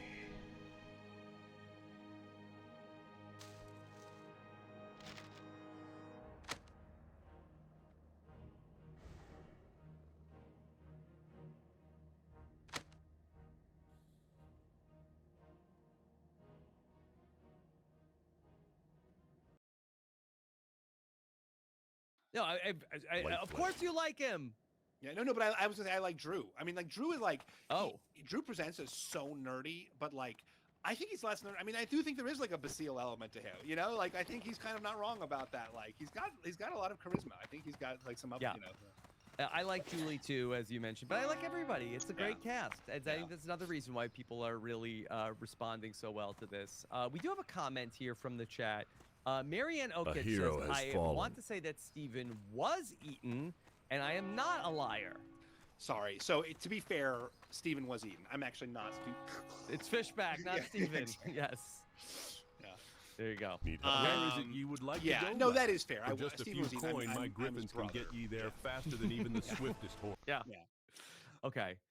All right. How about let's see what else. Oh, the other thing I want to say, here's credit to where it's due. I feel like the editors or the producers are giving us like just the right amount of Sifu. Like it really could great. You know, like any other season, we'd be like, oh my god, like Sifu, like over the top Sifu all the time with his like pose downs and like dances. And well, I feel like we could adjust it a little bit. This is how the editors use Sifu. Like it's that they go to like, okay, you see like on the bottom of the screen, like Reba tribe, and like here's Sifu like doing something crazy. He's like punching the sign, or like you know, he's got his leg over his head and say, hey, look at this, everybody. And then that's sort of like the backdrop for then, okay, now we go into like other people having a strategic conversation. Yeah, exactly. Which is like, it's great. Like, it's not like a fill up or a coach. He's like scenario. the cold open for Reba tribe. Exactly. How do you think he will fare that like in a change of scenery? Probably fine, right? And that like he's like sort of a goof. Like you're not gonna be like, oh no. I guess like early on, Reba was like, oh no, Sifu's running around everywhere. I don't think he's gonna be a huge target because I mean, at least from what we've seen, he doesn't have that sort of big strategy energy. Yeah, I mean, I feel like that some of these swap tribes, I feel like that you're gonna want to have his strength in the challenges, but I think that also at the same time you may want to hurt Reba. Like I think that the issue is if you don't have like Reba tribe members there, like throwing him under the bus, it's like, oh, this is going to be a key part of their alliance moving forward. Got to take him out now before we get to the merge. Yeah. So, see, I think he could be in trouble. Honestly, I think that both in the next couple of weeks, I think that both Sifu and J Maya, I think, could both be in trouble in the swap because I feel like that the people from their tribe are not going to necessarily go to bat for them. And I feel like that maybe the swap tribes might be looking at them as sort of like easy to pick off. Yeah, we've seen very little from J Maya. Like, why? I don't really have a sense of her at all. No, that the only thing that we sort of gotten is she's been talking about how she's good at puzzles and she's been she was gonna try to unscramble like the word puzzle on the sign, and like I'm just worried that maybe they're just trying to like find things for her because maybe like we're at 3 hours. the end is closer than we thought. Really, yeah, I mean, but maybe her game is gonna pick up grind. when she gets to the swap tribe and finds her people. Right. Okay. All right. Steven, anything else on your mind today? No, I mean, I guess hero a has fishing fallen. for, is it Emily or Caleb? I think you give it to Emily. I mean, that perhaps it's that Caleb did more than we ultimately saw in the episode, but based on what we saw, it's like I think that Caleb like said yes. Look to how much what blue Emily essence wanted I to have, do. and look at all my champion shards. Okay, fishing for Emily, great. Yeah. I'm What about collecting last week? 2 Would of Emily have gotten the each. sushi last week too?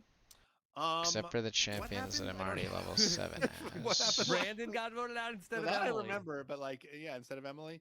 I mean, maybe. I mean, yeah. I mean, I guess for like integrating herself into the group. I mean, maybe Caleb last week my for kind of like skin pulling in Emily as a shards. pocket ally, and that could have been. I don't know. Let's.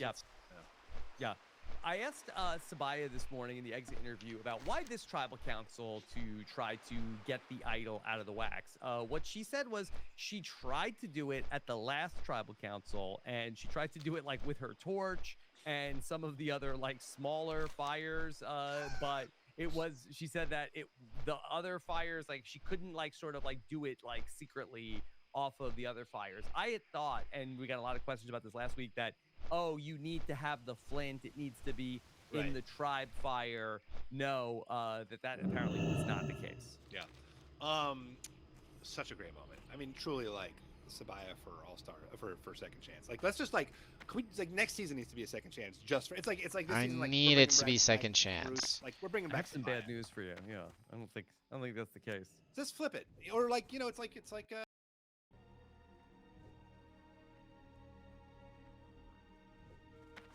Time is money, friend!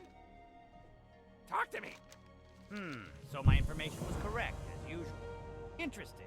Well, I don't suppose they pose any sort of threat of interference with our operation. But perhaps they have a need for some of our... Oh, I see, it's a Krazex crockpot. An ingenious piece of work, but it can break a spring or throw a gear now and then. Let me see what's wrong with this one. Aha! Its steam charger is rusted out, it has a cracked knuckle gasket, and its fobulator is missing teeth. I'm surprised the pot could even boil a turnip in this state. Can I fix it? Of course I can fix it, but there's a price. Oh yes, there is always a price. There is a mountain cave in dry... Glad I could help! Fascinating. That the crystals have been tumbled using this process can only indicate that they are planning to use them as some sort of fuel or other catalyst. Much more than that. Samples will have to be dispatched to head chemist Gigglefont. Damn trolls! They've been killing off our agents in the jungle. I've already lost a good number of my best guards to skirmishes with them. The costs are piling up. How will I explain this to Baron Revelgaz? Decisive action. Think, Kebok. You weren't assigned to the post you have today for sitting around. Welcome to Booty Bay, partner. I hope your stay in my town is enjoyable and uneventful. Emphasis on the latter. We've got plenty of drink if you're thirsty, and plenty of bouncers if you're antsy. Now then, what can this humble servant of the Steamweedle cartel do for you? Better still, what can you do for me, eh? Come in, come in. Just don't sit too close to the stove. It hasn't exploded. What's up? Glad I could help. Aha! These will do nicely, adventurer. Yes, quite nicely. Here's your cut and ... It was a pleasure doing business with you. The venture company has a string of operations through Stranglethorn, which keeps hard-working goblins like me from making honest gold. Please, you must help me. The venture company is mining near the Crystalvine mine to the north. They can't get into the mine because of all the basilisks.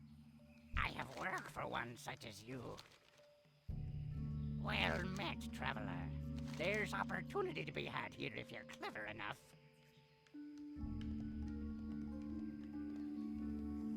Now let me just get a copy of The these hero has blueprints for my fallen. own notes, and you can bring these straight to Potzik.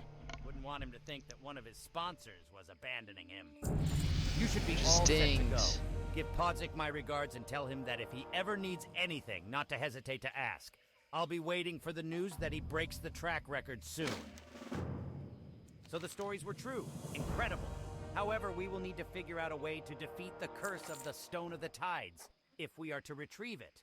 The curse is magical business. We'll need one of those wizards to help us out. The water elementals were no doubt summoned by Gazban, the goblin wizard rumored to have discovered the Stone of the Tides. As you may know, the Stone of the Tides curses its bearer, causing him to fade in and out of existence. Perhaps we can find a way to counteract the curse. We can have a mage of Dalaran analyze the magical residue of one of the water elemental's bracers. I need you to go back to the island and retrieve a few specimens. Hurry back.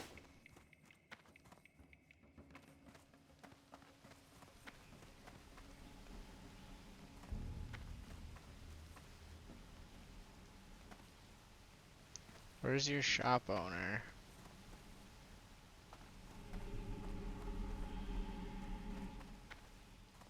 Yo! These skins should do. Their quality isn't too important, given that they'll make up the inside layer of the boots. But it's still important that they're comfortable. If they're a bit too rigid, I'll use some tiger blood to soften it up. Tricks of the trade, you know? Well, I've got the basic shape of the boots worked out, and they're coming along fine, but the skins you brought aren't going to be quite enough for the inner layers. What are we gonna do, Drizzlick? No doubt the question on your lips? And well, isn't it lucky you're talking to Drizzlick? Because he's going to tell you what we're going to do? The inner layers will never really be seen, so we'll just get some of the thicker, cheaper skins from the crocs around Lake hero Nasfaridi to has fill the fallen. boots out.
Off to Desolace, it seems.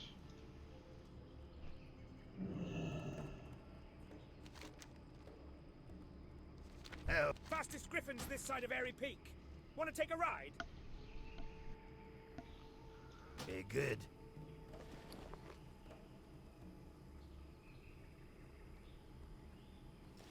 Fastest griffins this side of Airy Peak. Want to take a ride?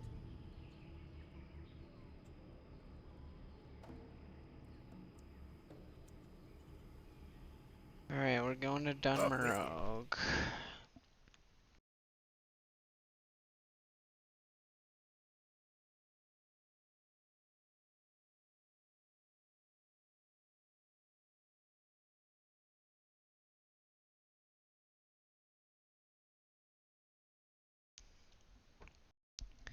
Eleven 8:31. 10:30.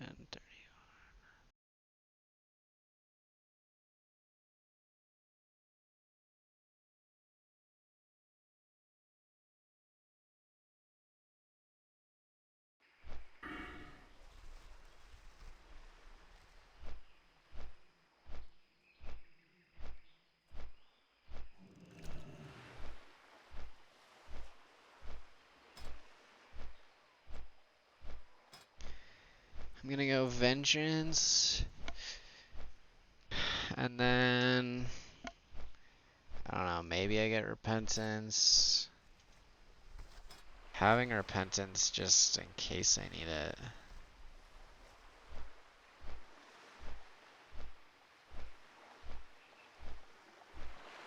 Yeah, I'll take that.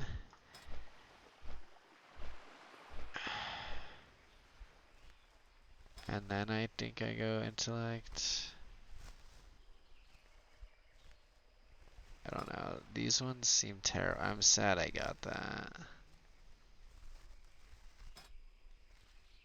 A hero has fallen.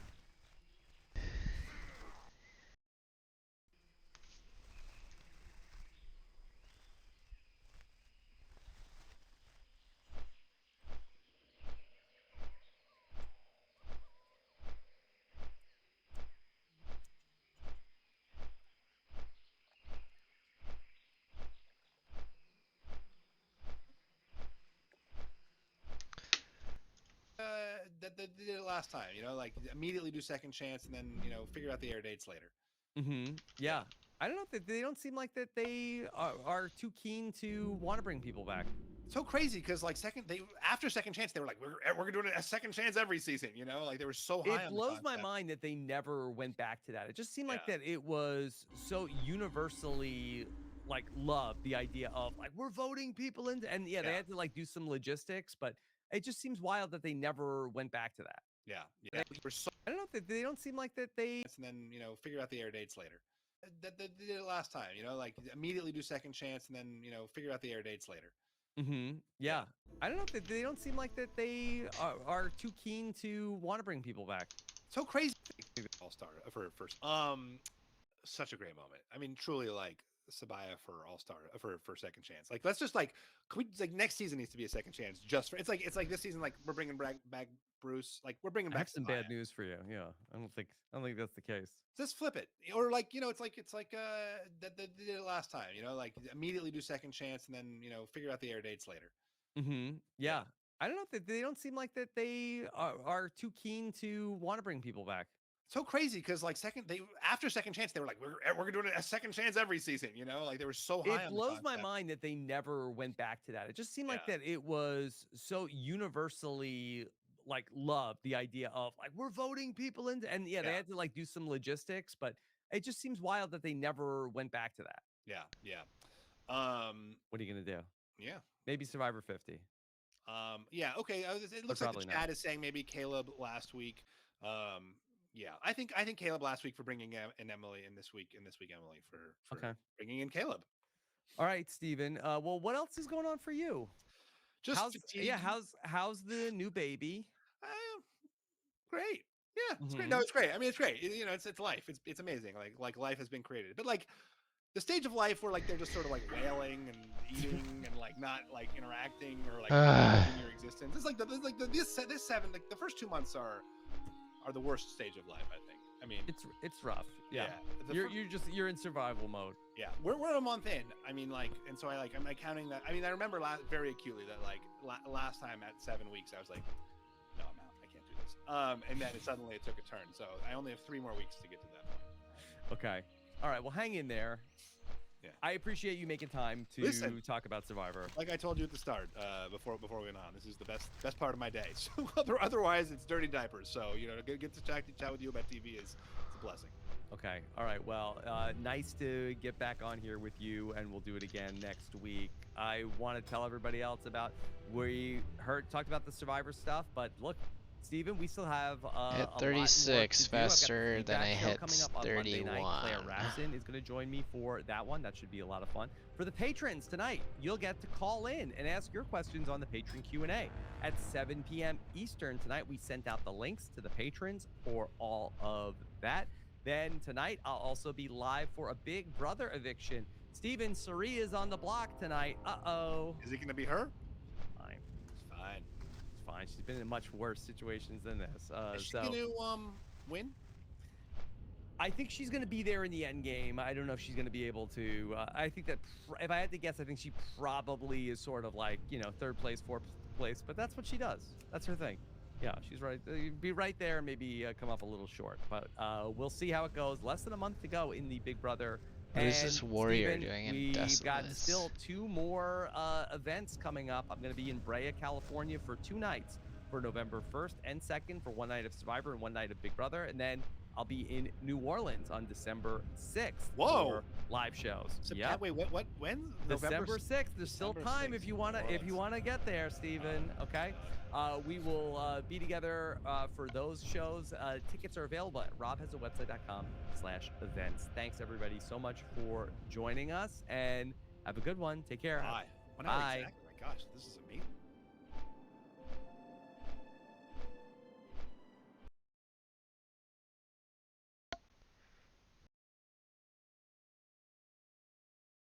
There's a lot of things dying up there. Let's look at Desolace.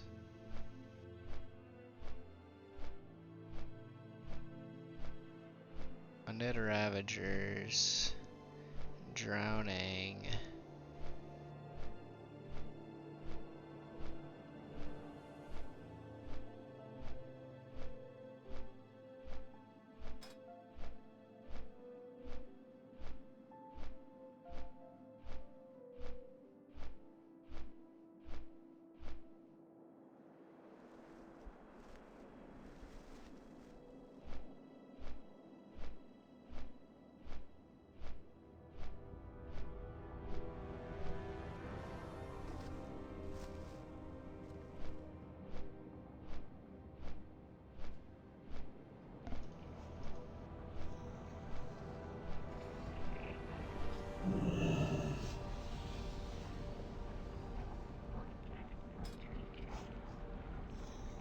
So many people die by falling.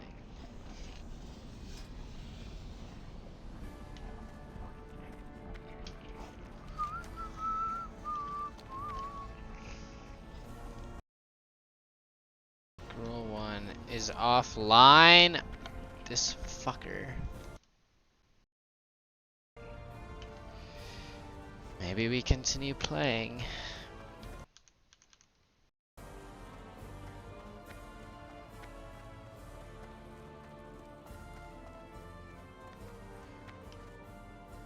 There's work to be done in Desolace, Adventurer. It's an atrocious place, befouled by centaur and other nasties. But if you're looking for a good week's honest work, then head there, meet with Kreldig Ungor, and tell him I sent you. You can find him holed up at Nigel's Point. It's a little cozy camp hidden in the mountains of northern Desolace. Just head east if you enter from the Stonetalon Mountains. It's easy to miss, so be on the lookout.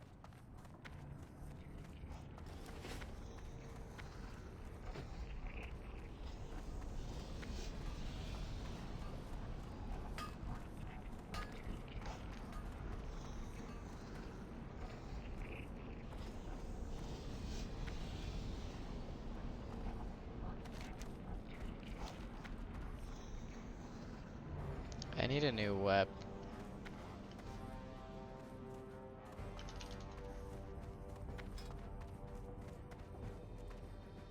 Surf and crawl. Or Nomer when I'm higher.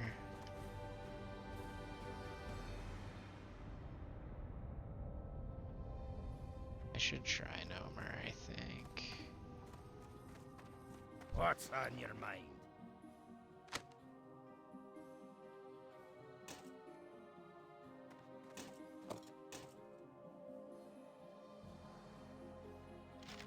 A hero has fallen. Watch your back.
What's on your mind?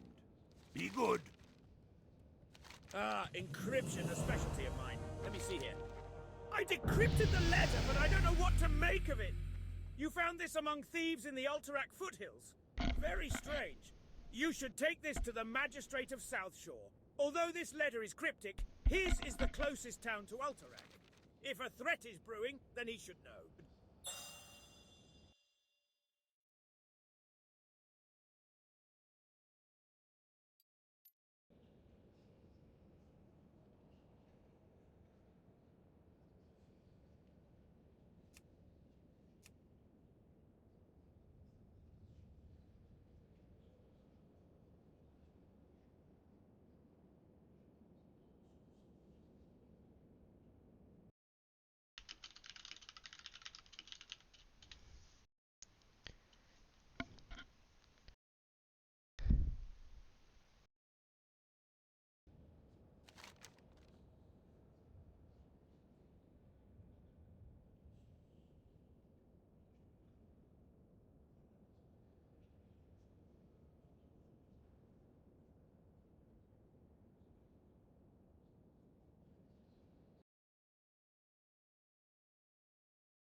attention.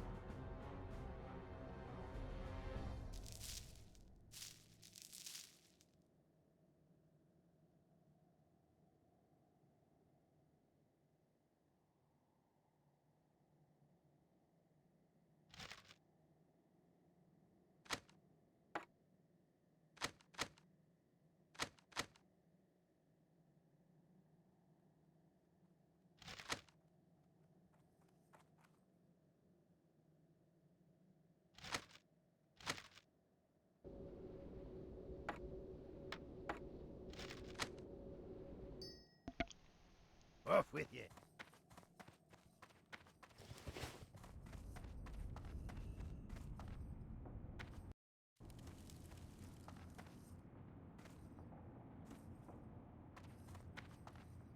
Alright, well, I want to log off here, but like, what else will I do?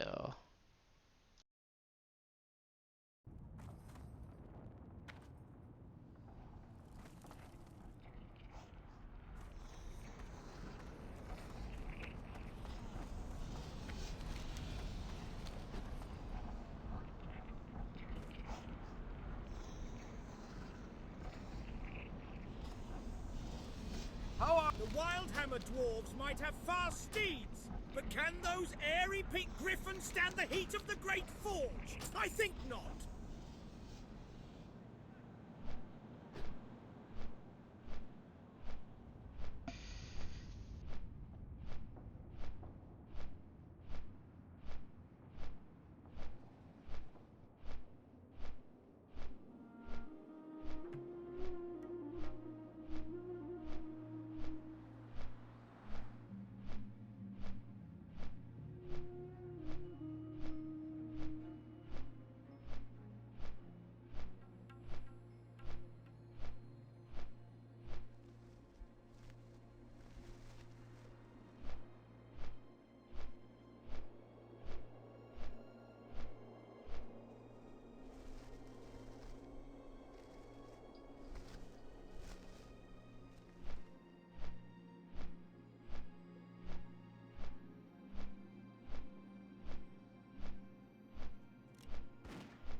Take the wetlands boat to Darnassus so I can turn this quest in.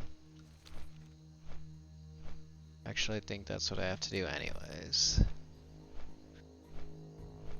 Lightstone Talon.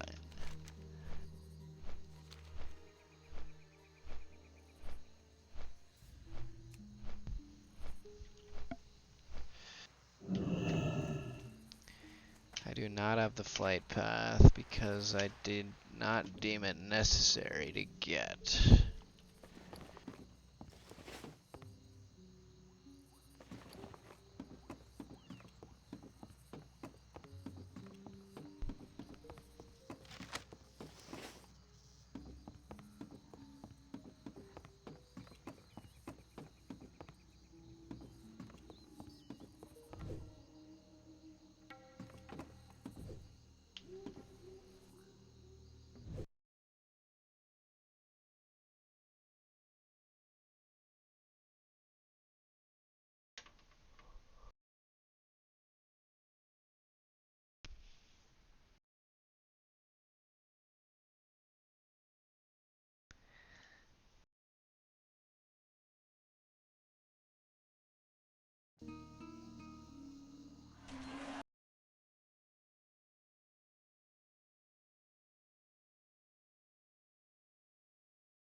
Iron Food Twitch TV just died.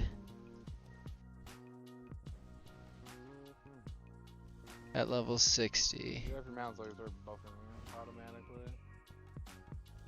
Alright, Can I what is lie? looking?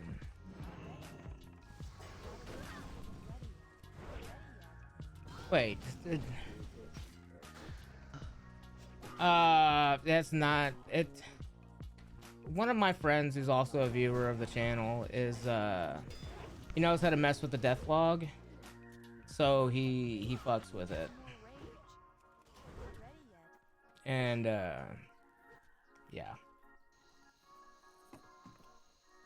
he did it yesterday too. There he is, in fact. See, speak of the devil. Today, I'm not really feeling it. Cringe. That was some weird dude.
It's gonna be so sick to get a mount if I can make it there.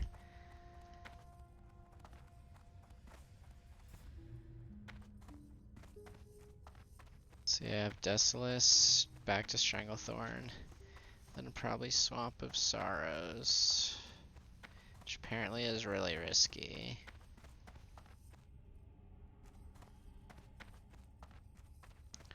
Alterac, Arathi, Dustswallow, Desolus, Badlands, all level 40 stuff. How does that even work? Look how many places you go for this. Jesus Christ.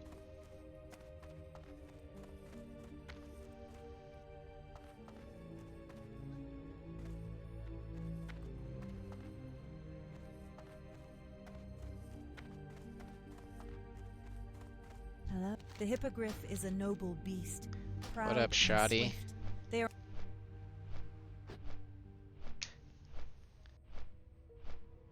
You swing? Oh, I might go ride my bike.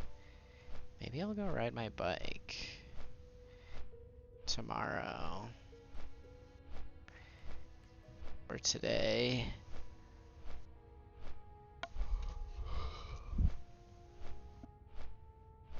Not today. What do I want? Maybe I'll go into the grocery store after this. Wonder how fast my video is gonna upload. Being on the Wi-Fi by myself.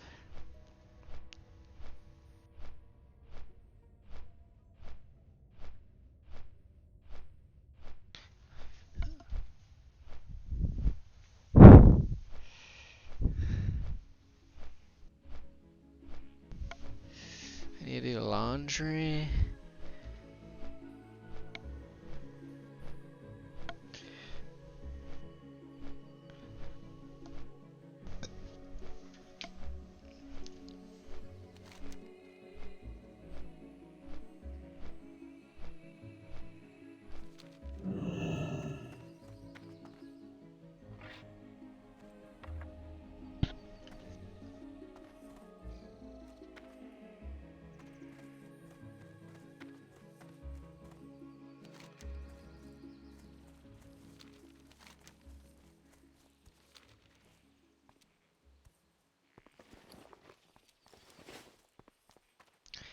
Nigel's Point.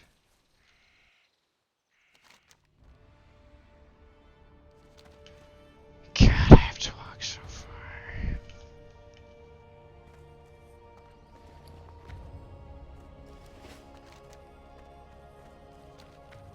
Can't believe it's 70 G's to buy a mount.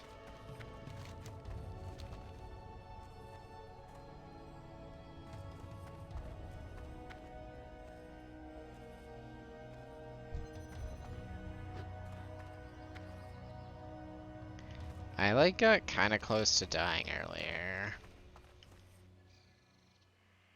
I feel like I'll probably die with all of my abilities up by getting crit.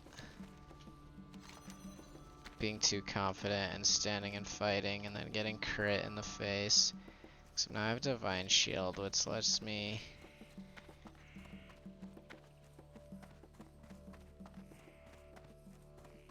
it makes me immune, but I still get to cast.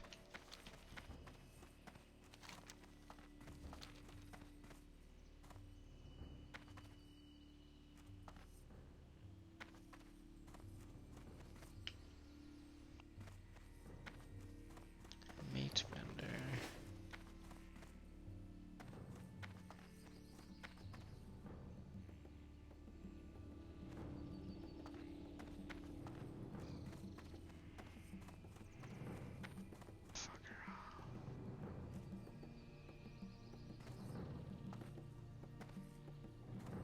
If I get up there.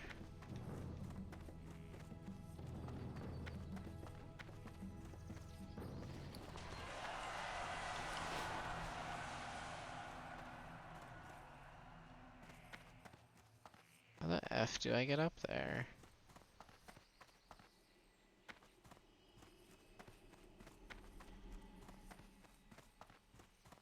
Am I missing something? Oh, it's that building. I am stupid as fuck.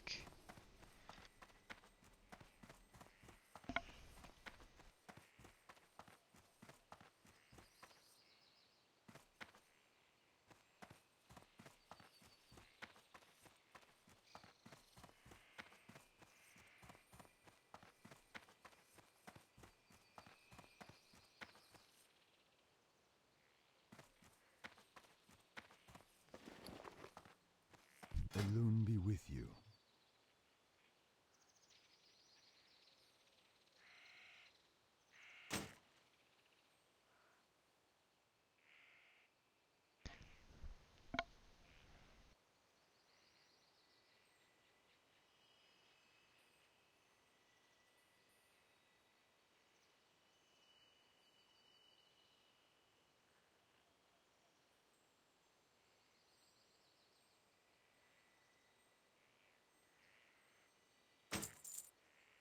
May the stars guide you.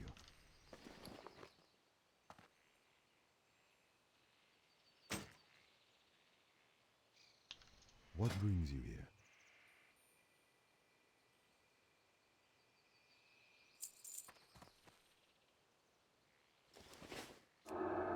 Are you shitting me? God fucking damn it. It's two hand.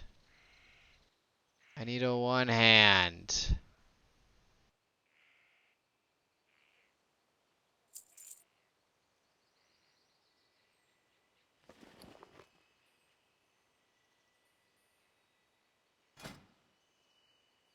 Well, I just lost 80 silver.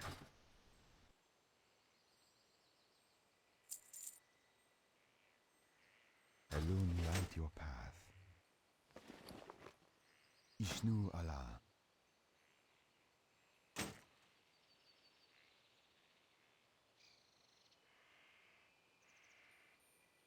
Good luck, friend. My goods are of the highest quality.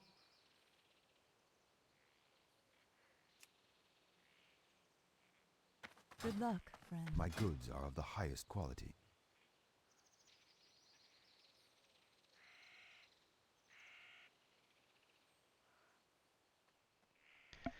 Could get an axe and learn axing.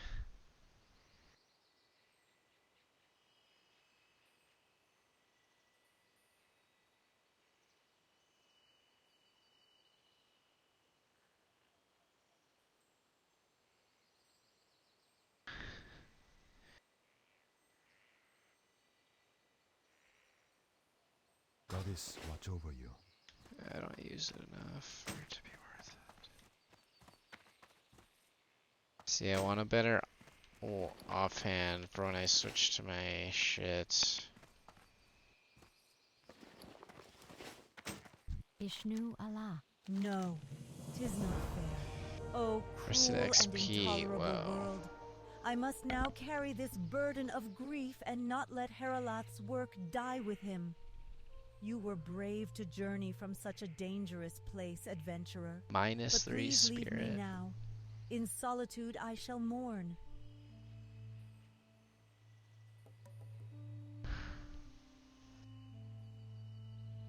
May the stars guide you.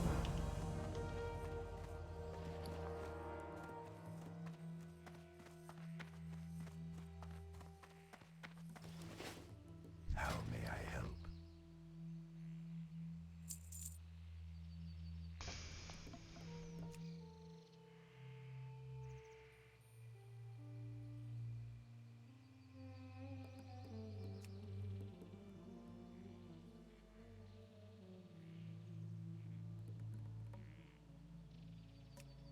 Goodbye.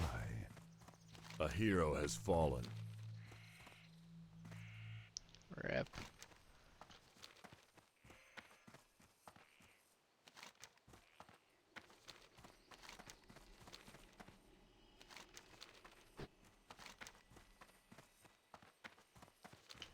Now, how the fuck do I get out of this place once again?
To maintain our link to the mainland, we have hippogriffs constantly flying between Rutheran Village and Darkshore.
dear God, I have a long way to run. Hey, I didn't do that quest. Forgot about that.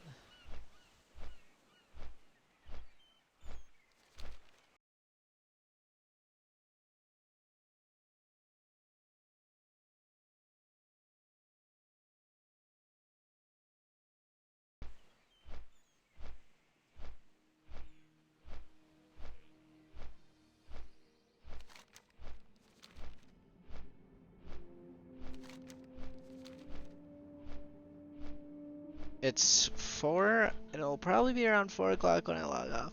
I need to go to A the hero has store fallen. and buy stuff.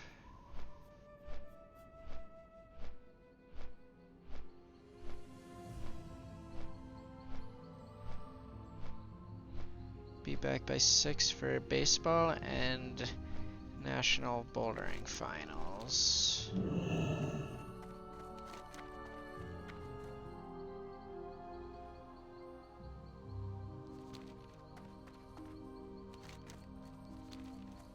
Here we go.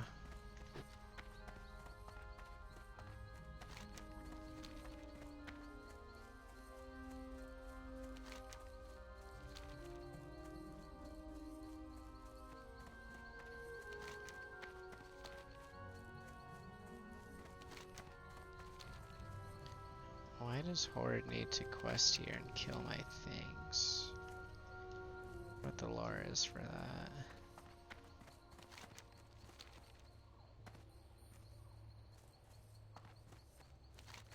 Ooey ooby.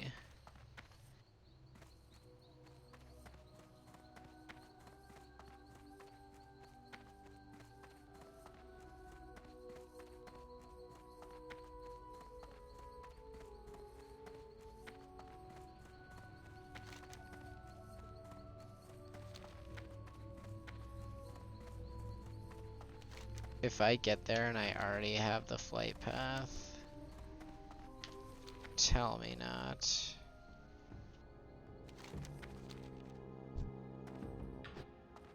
Please tell me not.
Scarl?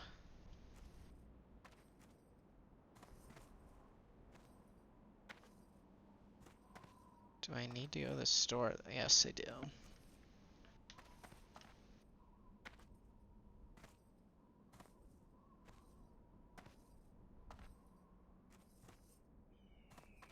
Oh, that would have been fun.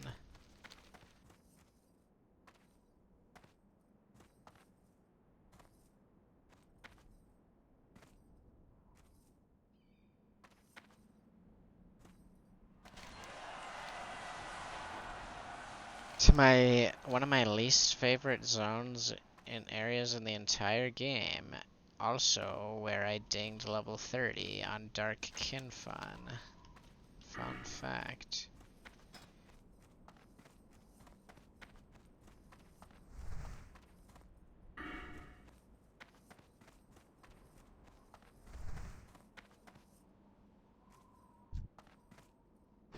Wonder if she'll attack me.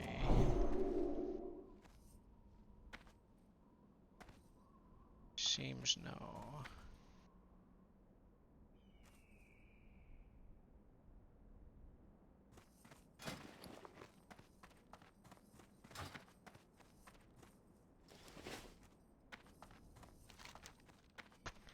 The Charred Vale. 10 more football fields.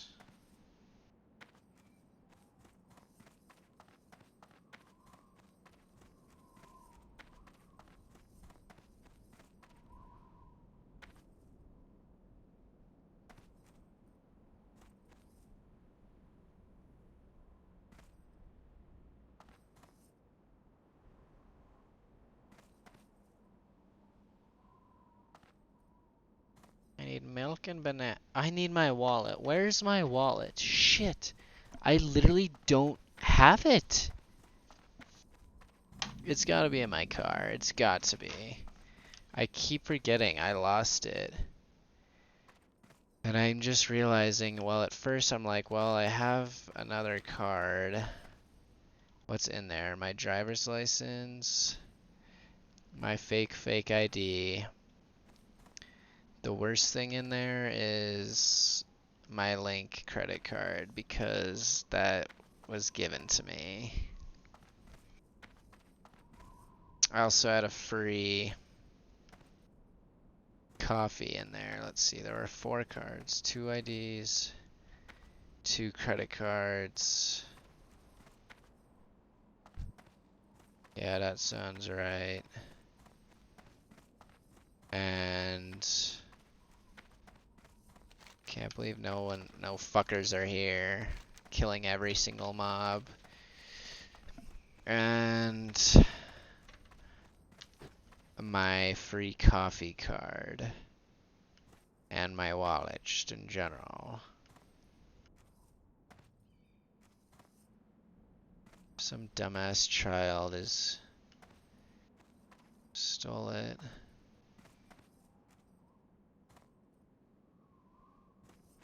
Where would I have had it? I think it's probably in my car.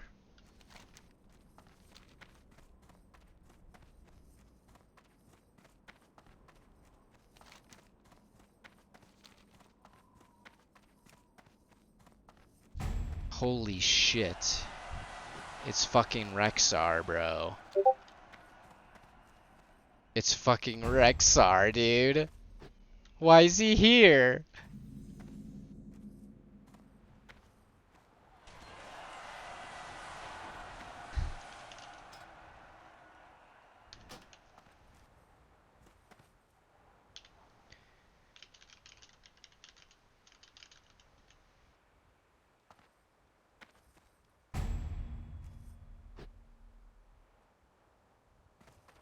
I don't believe you. I don't believe you.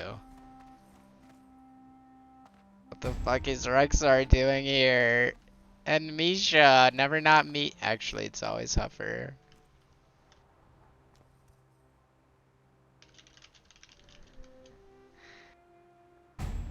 Holy shit, it's REXXAR. Oh my god.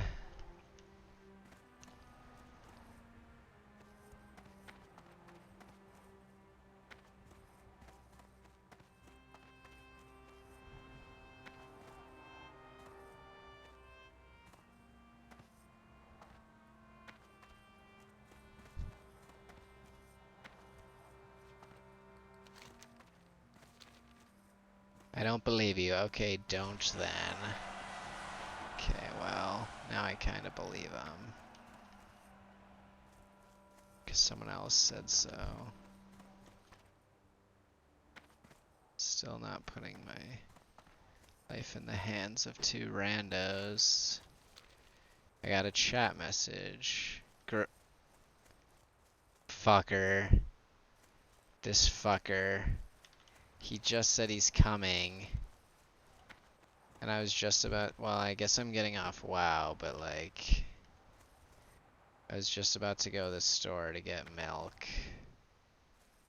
and banana. How the fuck do I get up here?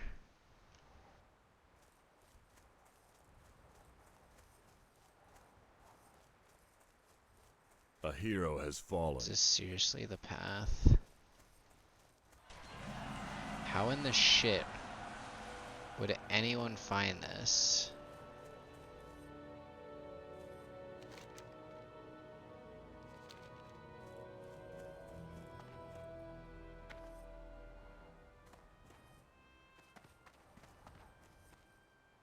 There's gotta be a sign. A hero Is has this fallen. the path?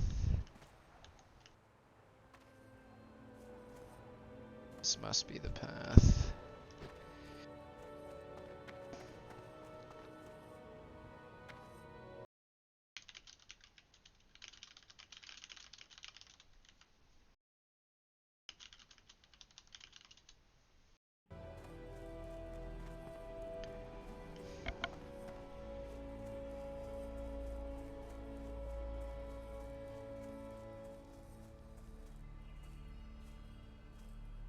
There's no way I had this flight path.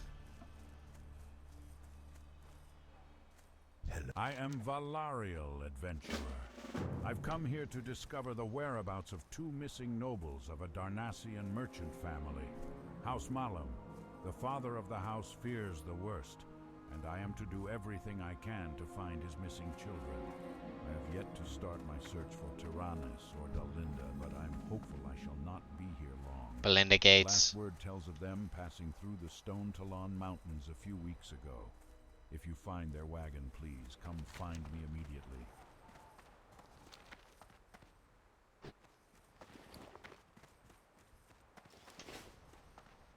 Elune adore. Your body looks worn and your spirit weary. Rest yourself beneath our roof and allow Elune to guide Don't your you dreams. worry, I will rest myself here.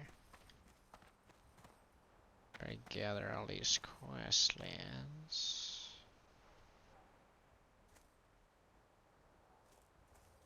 Auction of bronze tube sold. Curious.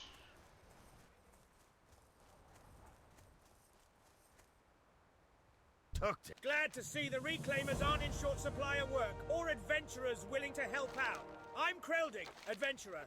You've made a smart move helping out the reclaimers. Everyone needs something these days. They've lost a family heirloom, a magic item, a loved one. You never can tell, but with the reclaimers around, there's no reason. For the right price, everyone can't find what they've lost. One of my tasks out here involves picking up some reagents for Leftwich, a gnome mage in Karanos. Roeton seems to think it's easy coin in the bank since we're out here already. He doesn't really care that we're short-handed, as is. The first few items on his list should be easy enough to get, and it'd be a good chunk of coin for anyone helping me out. I need some horns and claws from the Hate Fury Satyr to the east of here. Bring them back to me, and we'll get started on the rest of the list. My first order of business is for the Mage Carnitol, a noble of some sort in Stormwind. Seems his ship was attacked by sea giants while off the coast in the northwest of Desolace. He and his servants tried to bring one of his more valuable chests ashore, but when the sea giants attacked in droves, he chose to abandon it and teleport himself and his servants to safety. He wants us to find the chest and its contents and return it to... Well met. We are fortunate the Centaur clans fight among themselves, for if they joined into a single force, then they would be unstoppable. Yes, we are fortunate, and we should press our advantage. One of the Centaur clans, the Gelkis clan, is in brutal war with the Megrim clan. If we attack the Megrim, then perhaps an alliance may be struck with the Gelkis. Speak with Uthek the Wise in the outskirts of the Gelkis camps in southwestern Desolace. Many clans make up the Centaur race. Each has its own leader and agenda, but all the clans have one thing in common: cruelty. If we are to ever find peace, then the Centaurs must be removed. And so I put you on the task to do just that while wandering pretty Desolace. over Hunt level, it Centaur and take their ears. Bring me many, many ears. Do this in service of the Alliance, adventurer, and we will be one step closer to war's end.